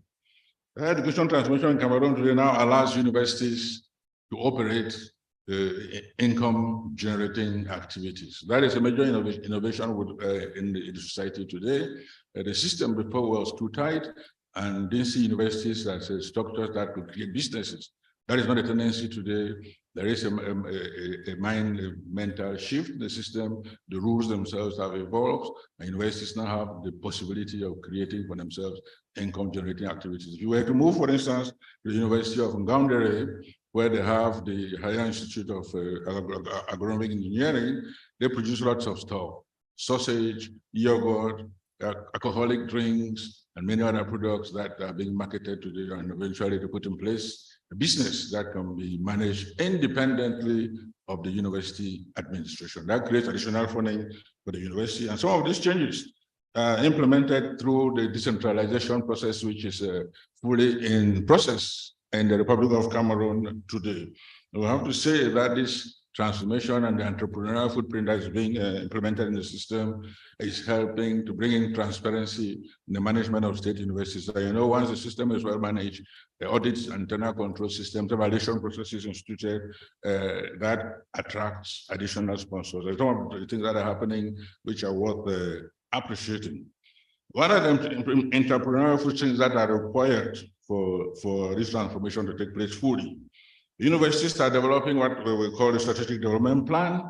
Today, each state university has one, and that changes the mindset, projects the university in time and in space in terms of funding, and gives them the possibility to prioritize the actions that we're looking for, not just national funding, but international funding and from other strategic partners.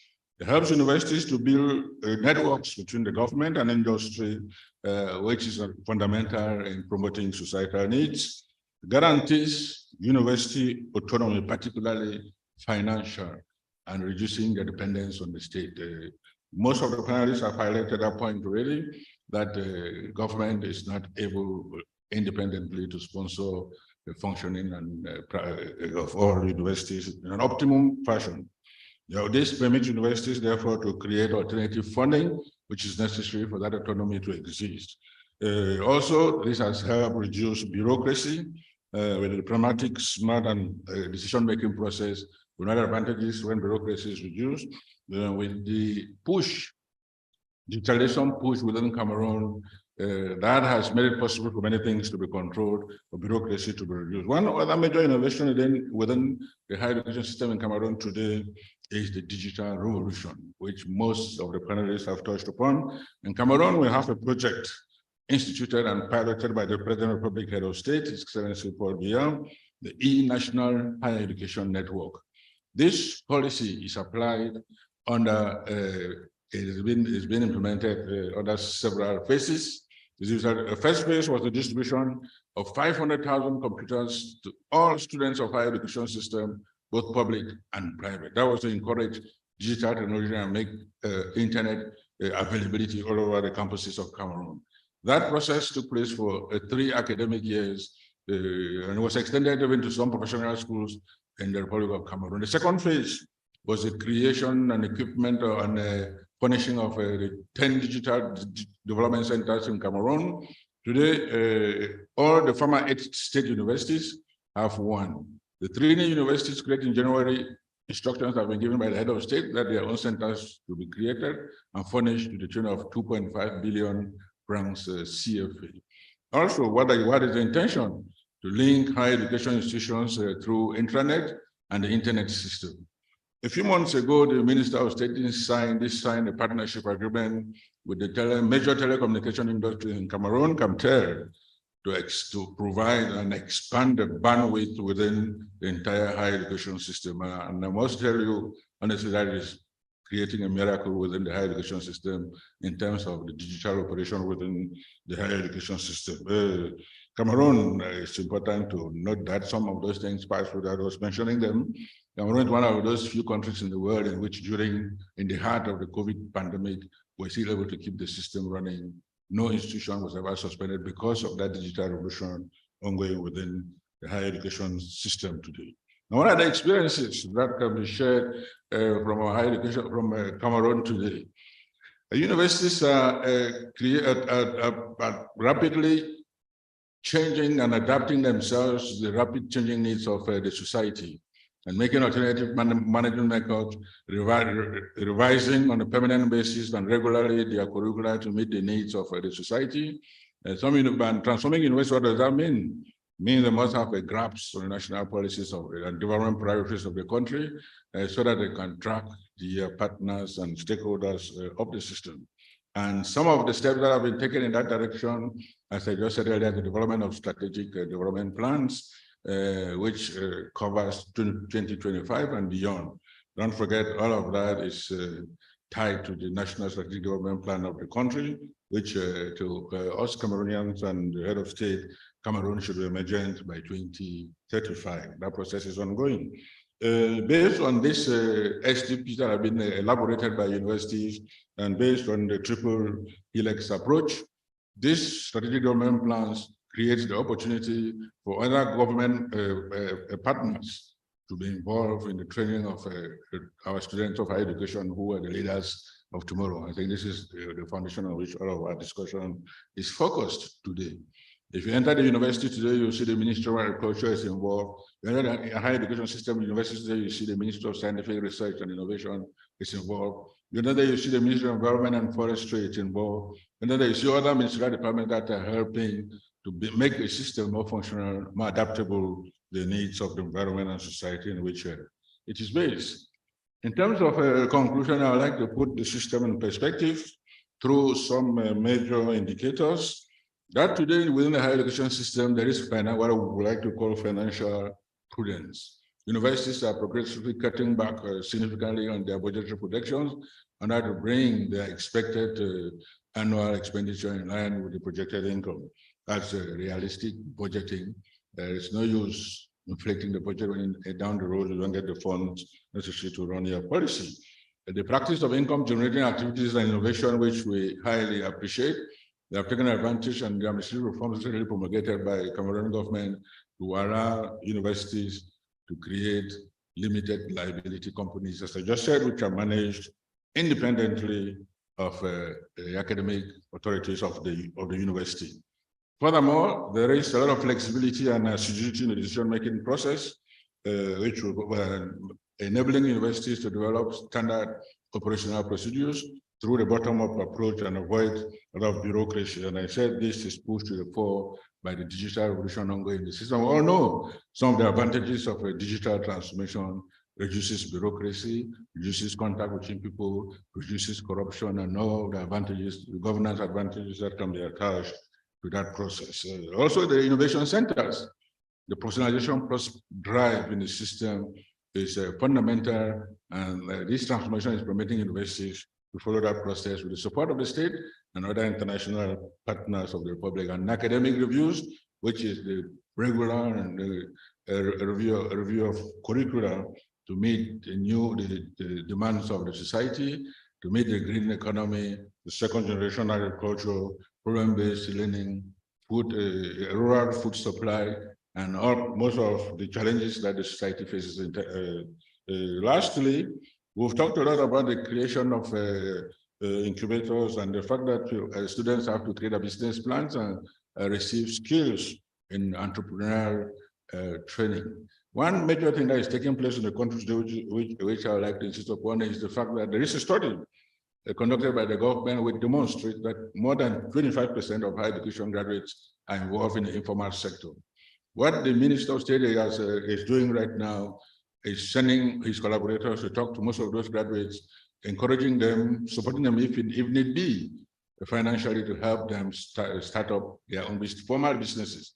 That way they move away from the informal economy to make themselves useful formally to the society. I want to thank the forum sincerely for this wonderful opportunity, and I wish all of us a nice day, and God bless all of us.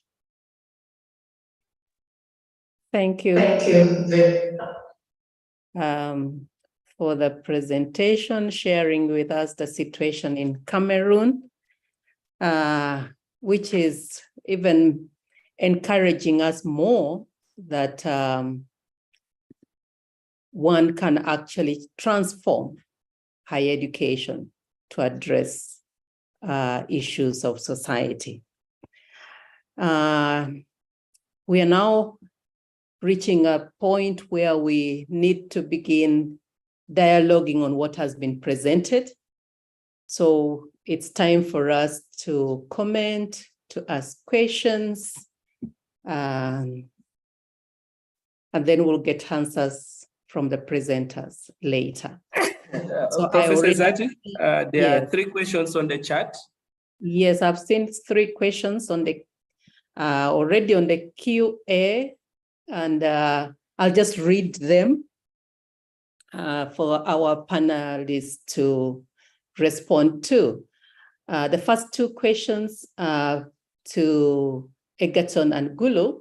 So Professor Mugai and Professor Ongeng, thank you for the presentation. From your perspective, what could be the key ingredients for successful entrepreneurship training and the business incubation to truly generate entrepreneurial graduates? Most offer after completing studies. Most after completing studies, some students opt for paid employment than starting on business.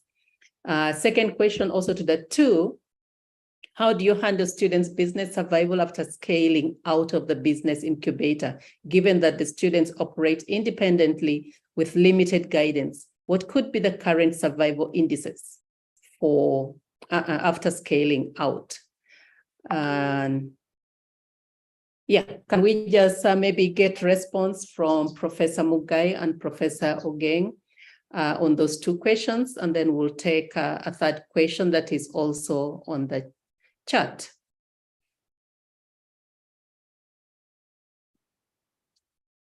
Thank you very much, moderator, and I thank the participant who has asked this question.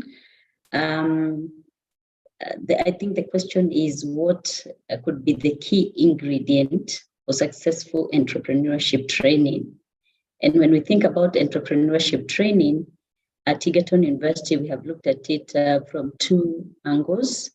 We have those students who are actually specializing in business-related studies, and we have those who are specializing in other disciplines. But in both categories, one of the first attempt and effort was to train in what we were calling creating entrepreneurial mindsets. Because whether a student is taking business-related studies or any other study, I think having an entrepreneurial mindset is absolutely crucial and is an important ingredient to help these students to pursue entrepreneurial activities.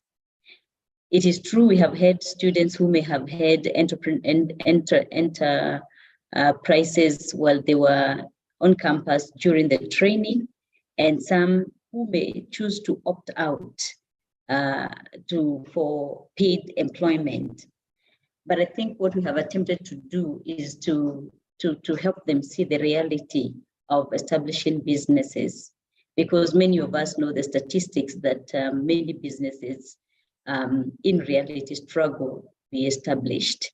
And so when the students have this reality and then they continue to receive support, then they are able to hang on and continue innovating in their business space to ensure that they survive beyond the 5-year mark. We know many businesses by the first year, the second year, the attrition can be quite high. But once they have the support, but also that they were properly prepared to know the challenges that they're likely to face, then they're able to hang on until the businesses can break even. I think the other question is on the fact that, let me see if I got it right. I think the question was, let me see, I'm trying to look for this question. Completion. It was about completion. Students come and go. Or survival. continue. Thank you, Madam Moderator. I think the issues of survival, I think I've alluded also to the issue of survival of businesses after they have been initiated. That is a relatively, and I think the participant is probably asking, have we done assessments to see the survival percentage of our businesses? And we have looked at students who have had entrepreneurial training and how many started businesses and how many of those are surviving. Yes, we do have, we have continued to follow up on this. Thank you very much. Thank you. Professor Ongeng, do you want to share something related to the questions? The third question I see here is related to quality. How do you assure the quality of the products that the students are innovating? Professor Ongeng could speak to that. Okay, thank you very much, Madam Moderator. In addition to responses from my colleague Nancy, the issue of quality, especially in terms of the virtual products, is key. So during the process of business training, the students are taken through all the quality issues that pertain particular businesses. And we have contacts with the Bureau of Standards that provide frequent lessons to the students or the incubatees. However, also on the other hand, we have made it a point that as the students graduate, they have to register their businesses with the legally, so they can operate legally. And that requires them to certify the products. And what we have done is that we have made the laboratories in the universities available for testing these products. And the good news for Gulu University is that the Bureau of Standards has actually allowed Gulu universities to test products for the companies in the region. Thank you. Well, thank you. Thank you for that response. So I think it's very clear that Gulu is actually serving the community around it. Are there other questions? I think that those are all I could see on the QA. I've not looked at the chat. Quite a long messages in the chat. If you have a question posted on the chat, you can actually speak up. Professor, actually, there is one here. I think it says that I wish to find out how one can receive the copies. I think this is from Ghana. We will have them downloadable and they should be able to obtain them. Yes. Thank you, Prof. Then you have already addressed that one. It is talking about whether there is capability to expand beyond agriculture, and I think it is well addressed. Okay. Prof, there are also two hands. There is a hand from Ahmed and then a hand from Ben. Maybe you can select one of them and then allow them. Start. Yeah. Ahmed, you can go on with your question. Ahmed, I've allowed you to talk, please. Hello everyone. Am I audible? Yes, please, go ahead. Thank you so much. My name is Ahmed. I'm one of the beneficiaries of Reform Tech Div student. I'm grateful for this opportunity to learn from you all. I just wanted to share a burning issue that's going on in my country, Somalia. And now the challenges are very many, but in higher education system, the quality, it is not same level that is going on in other African countries. And this comes with the need and the necessary to engage the intervention and also an opportunity to help the young students that need to know how to transform their community into a better place. In Somalia, the conflict is always going on. But here, the education or the higher education system goes down every year. And the students, they do not bring their community with the innovative ideas that can contribute to their development.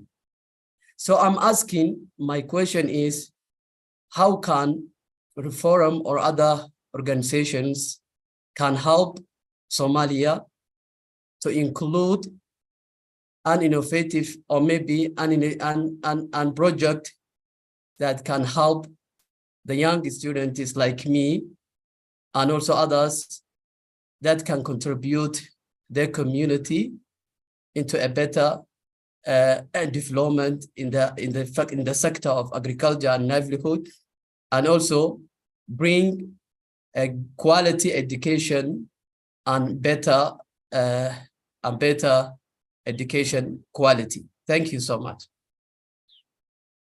Thank you, Hamed. The second person whose hand was up, please go ahead. Ben, you can also go ahead, Ben. Ben, unmute.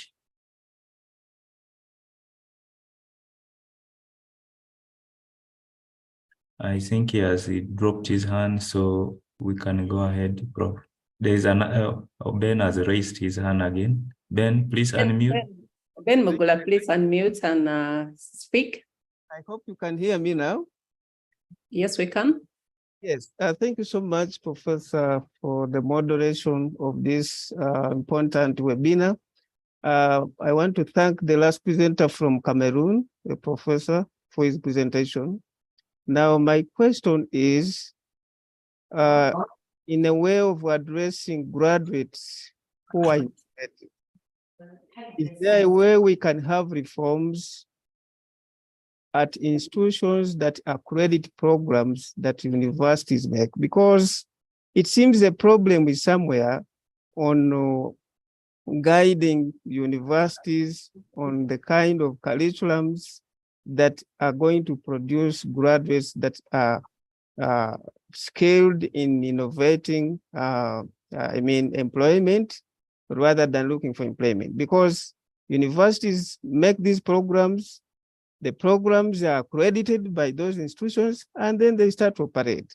And now what comes out is that the product is not as we wish to, as we expect to address the societal problem. So could there be a way we can have reforms so that if universities design their programs, then the last institution to accredit them must make sure that these programs are going to produce graduates that will address issues that are facing our continent.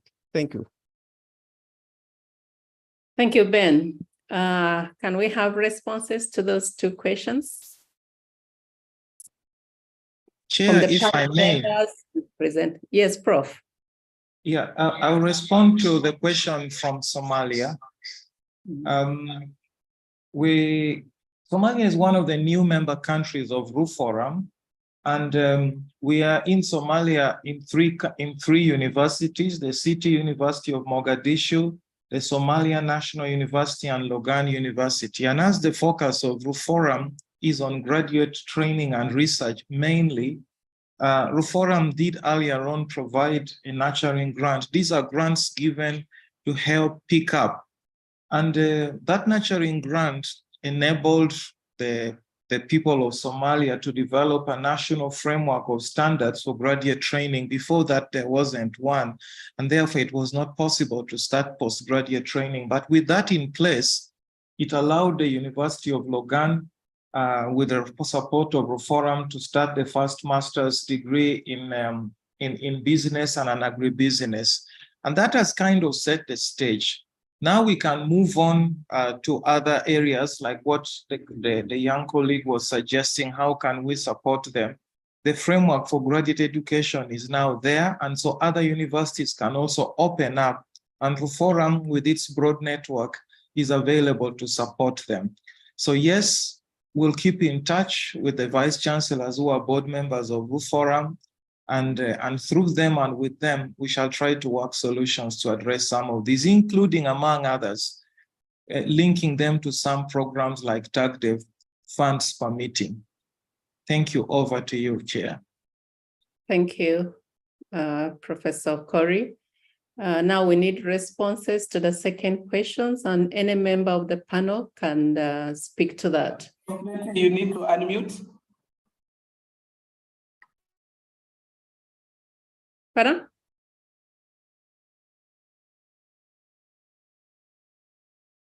Okay, can we get somebody to respond to the second question? Any member of the panel, any of the presenters would like to take a go on that? The issue of accreditation. Who is the gatekeeper when universities design their curriculum and send it to accrediting body? Should they reject programs that don't address the needs of the community? The issue is around there. And anybody who will want to speak to that can go ahead. Yes, Professor, may I come in? Please go ahead. Okay, thank you very much. I would like to speak from the perspective of Gulu University. In Uganda, the accreditation body is National Council for Higher Education. The accreditation body relies on the experts from various institutions. But I think what we need to appreciate is that these experts came from the ivory tower universities. And therefore, the way they were trained most likely influences how they conduct business as well. Now, the issue of graduates being able to create employment has come up probably over the last 10 years and is being intensified now. So that means there has to really be a dialogue between the universities, accreditation bodies, the government, that's the Ministry of Education, and also the community on how these issues should be handled. Because it is a new thing that nobody has a real magic bullet to address. In other words, what I'm saying is that it is going to take a bit of time for the accreditation bodies to adjust to this. But what we need to do at the moment, we need a dialogue so as to address these concerns. Thank you. Okay, thank you. Anybody else wants to speak to that?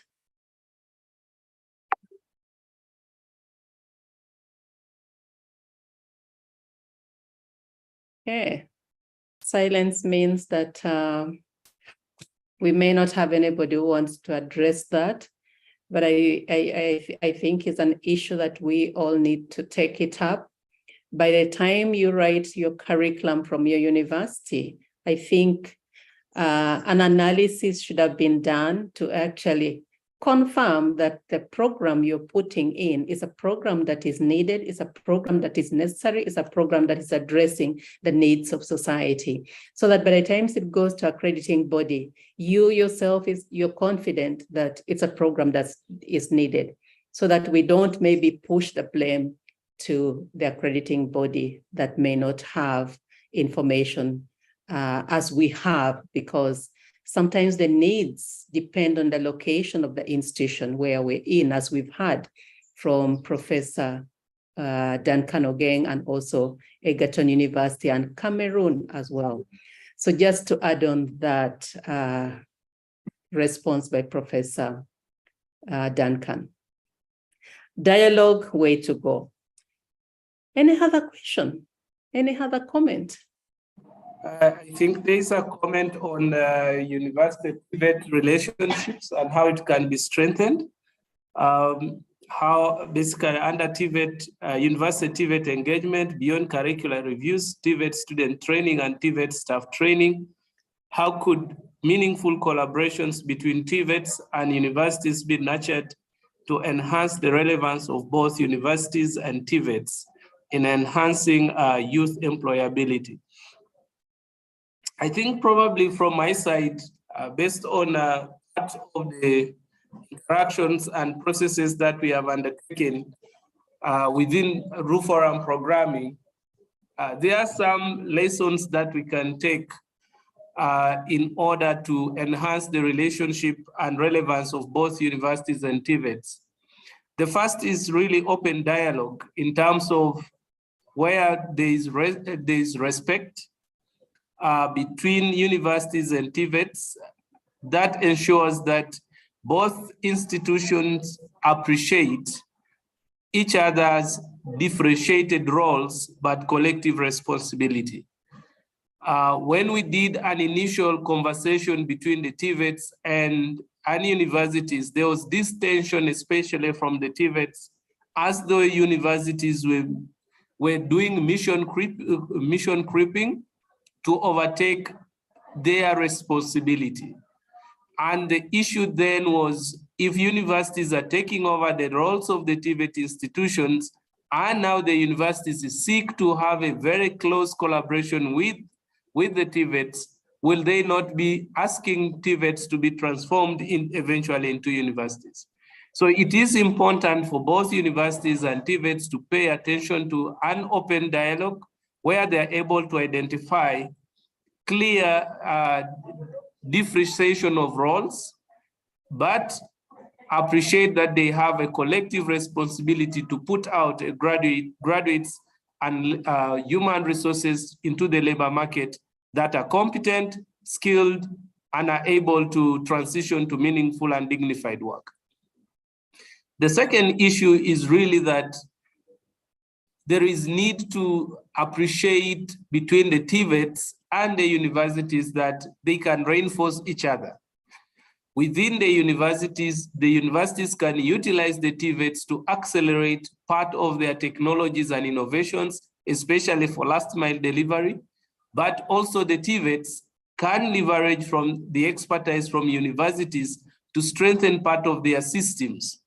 And this collaboration across the TVETs and universities can help ensure that there is a greater strengthening of relationship between TVETs and universities. I think these two issues can be able to catalyze TVET university relationships and move them a little bit a notch higher. I submit. Thank you, Professor Egero. I wish to add to what Professor Egero has just said in regards to the university TVET relationship, and he has ably highlighted key areas where these two higher education institutions could actually support one another. I want to add that sharing of resources, particularly of laboratories and other facilities for innovation, will be very critical for these two institutions to make a greater impact, so that they can also jointly undertake innovations and production of prototypes that can address common challenges. He has also highlighted, and I want to emphasize that the need for shared evidence of problems that are within society. Universities are known for carrying out a lot of research, and research evidence from research will inform the technical institutions in developing kind of technological prototypes and other innovations that could actually address the challenges. So there are a lot of synergies between the universities and the TVET institutions in addressing the common challenges of our society. Within the Inter-University Council membership, we have now recognized and we have admitted quite a number of technical and vocational institutes into the wider membership of IUCA, because we believe, and we strongly believe, that the two institutions, higher education institutions, can complement one another moving forward. I thank you very much. Thank you, Professor Mawa. Hey, any comments? Prof, if I may. Please go ahead. Yeah, thank you very much, Madam Moderator. Two issues. One is that the TVETs is going to be the section that will absorb most of the human resource, the use that we are producing. So if Africa is to reap the famous population dividend, it must be able to rebalance the human resource capital pyramid. In other words, you have many people at the base of the pyramid and few at the top. The many at the base will have to be the people coming through the TVETs, and all industrialized countries have that type of base. Ours is a little bit the opposite. There are more people going to the universities and fewer technical people who can do last mile delivery and development processes and practice. To that extent, therefore, I think that the relationship between universities and TVETs is critical, because one, in Africa, the universities are the kind of thought leadership place to go, and they are not necessarily very integrated or linked to the TVET.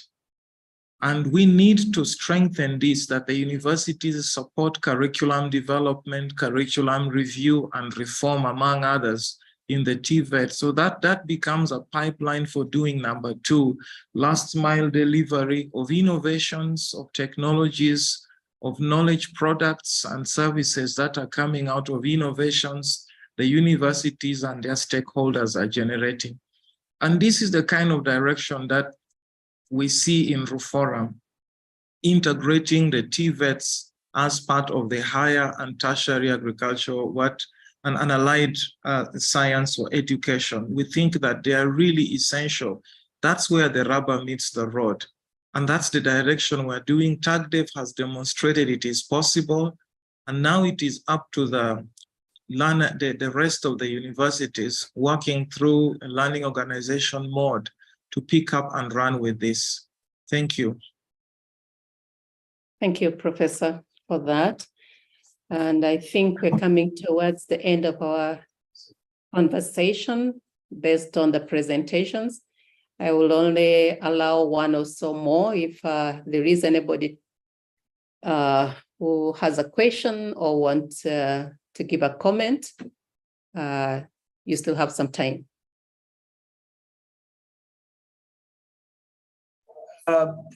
Exactly, I think we bring it to a close. We moved past the top of the hour.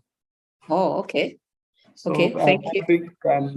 You can invite Patrick Okore to close. Okay, thank you. Thank you so much. Allow me, before I invite the Executive Director to close, to appreciate all our presenters this morning and afternoon. Particularly, I would like to appreciate His Excellency, who spared time to give the opening remark, the official opening. I'd also like to thank the keynote speaker, Dr. Beatrice Muganda, the Principal Secretary. Thank you so much for giving us time and sharing with us your thoughts. I'd like to thank the board chair, Professor Teresia Nkoa-Kenji. And then I'm also appreciating the Executive Director, Professor Corey, for making the welcome remarks. And all our presenters, Professor Michael Mawa, Professor Duncan Ogeng, Mr. Ranjit Majudar, Professor Nancy, Professor Wilfred Gabsa.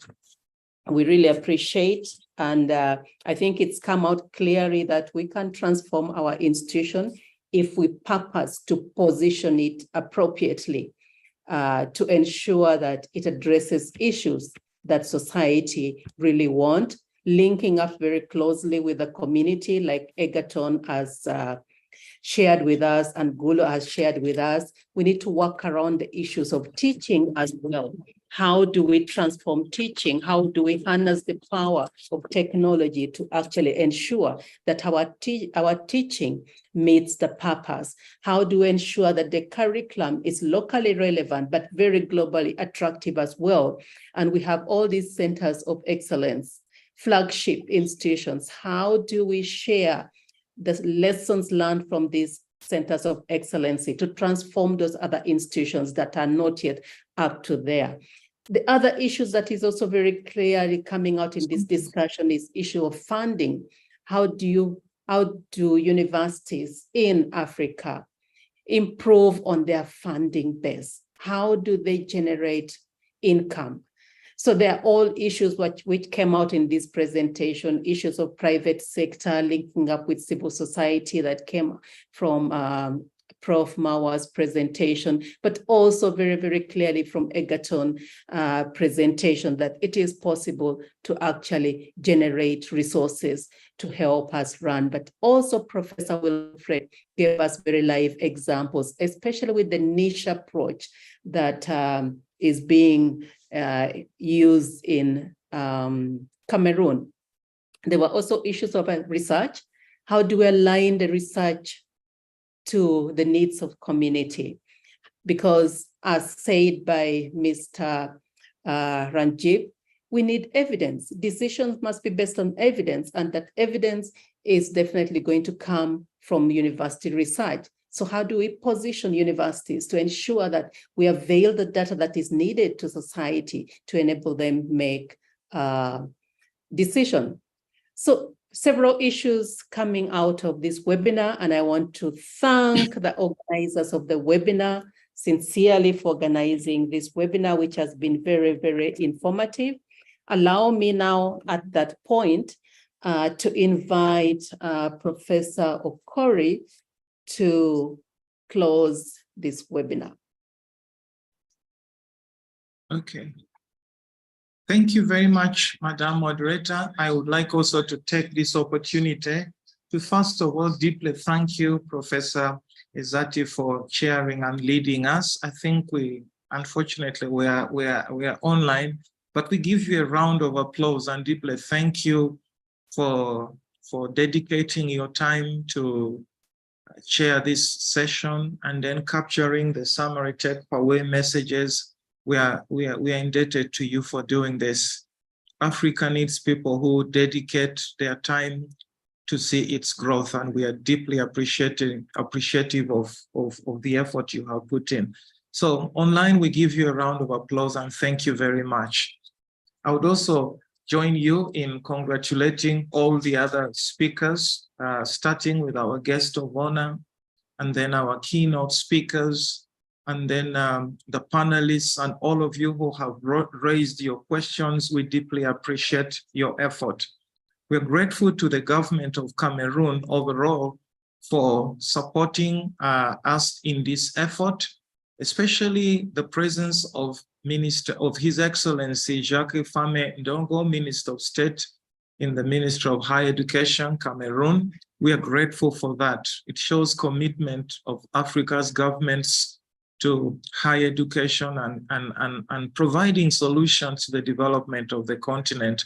So again, on behalf of our forum, our community, would like you to take our thanks, our appreciation to the people of Cameroon, and we're grateful to the President for accepting to host, among others, the AGM, the annual general meeting, which takes place in December. So thank you so much. Merci beaucoup. Our board chair, I know you're traveling and quite busy, but we thank you, Professor Teresia Nkua Kenji. Thank you for your dedication and championing the cause of higher education in Africa. We are very grateful for the words and guidance you gave. I saw some members of the forum's governing board, deans, principals, attending vice chancellors. We're grateful to all of you. Dr. Beatrice Muganda, Principal Secretary in the Department of Higher Education and Research in Kenya. Thank you so much, taking time off your busy schedules. Prof. Mawa, thank you so much coming in from the Inter-University Council. You gave us guidance on how to assure quality and, more importantly, thinking about the broader issues affecting higher education in Africa and how we can leverage working collectively through the S model. We thank you for those insights. Our universities were listening and will pick it up from there. Ranjit Majumdar, thank you for bringing up all these good thoughts about where Africa should be going and thinking about if it wants to transform its education. I like the whole idea of Africa charting its own way of evaluating itself. The 8 pillars made a lot of sense to me. We'll pick it up from there, and we are going to be running excerpts from your presentations, all of you, as kind of digests that will be coming out either on our newsletter or just as Reader Digest products coming out of Forum. There will be communication products available to everybody to read.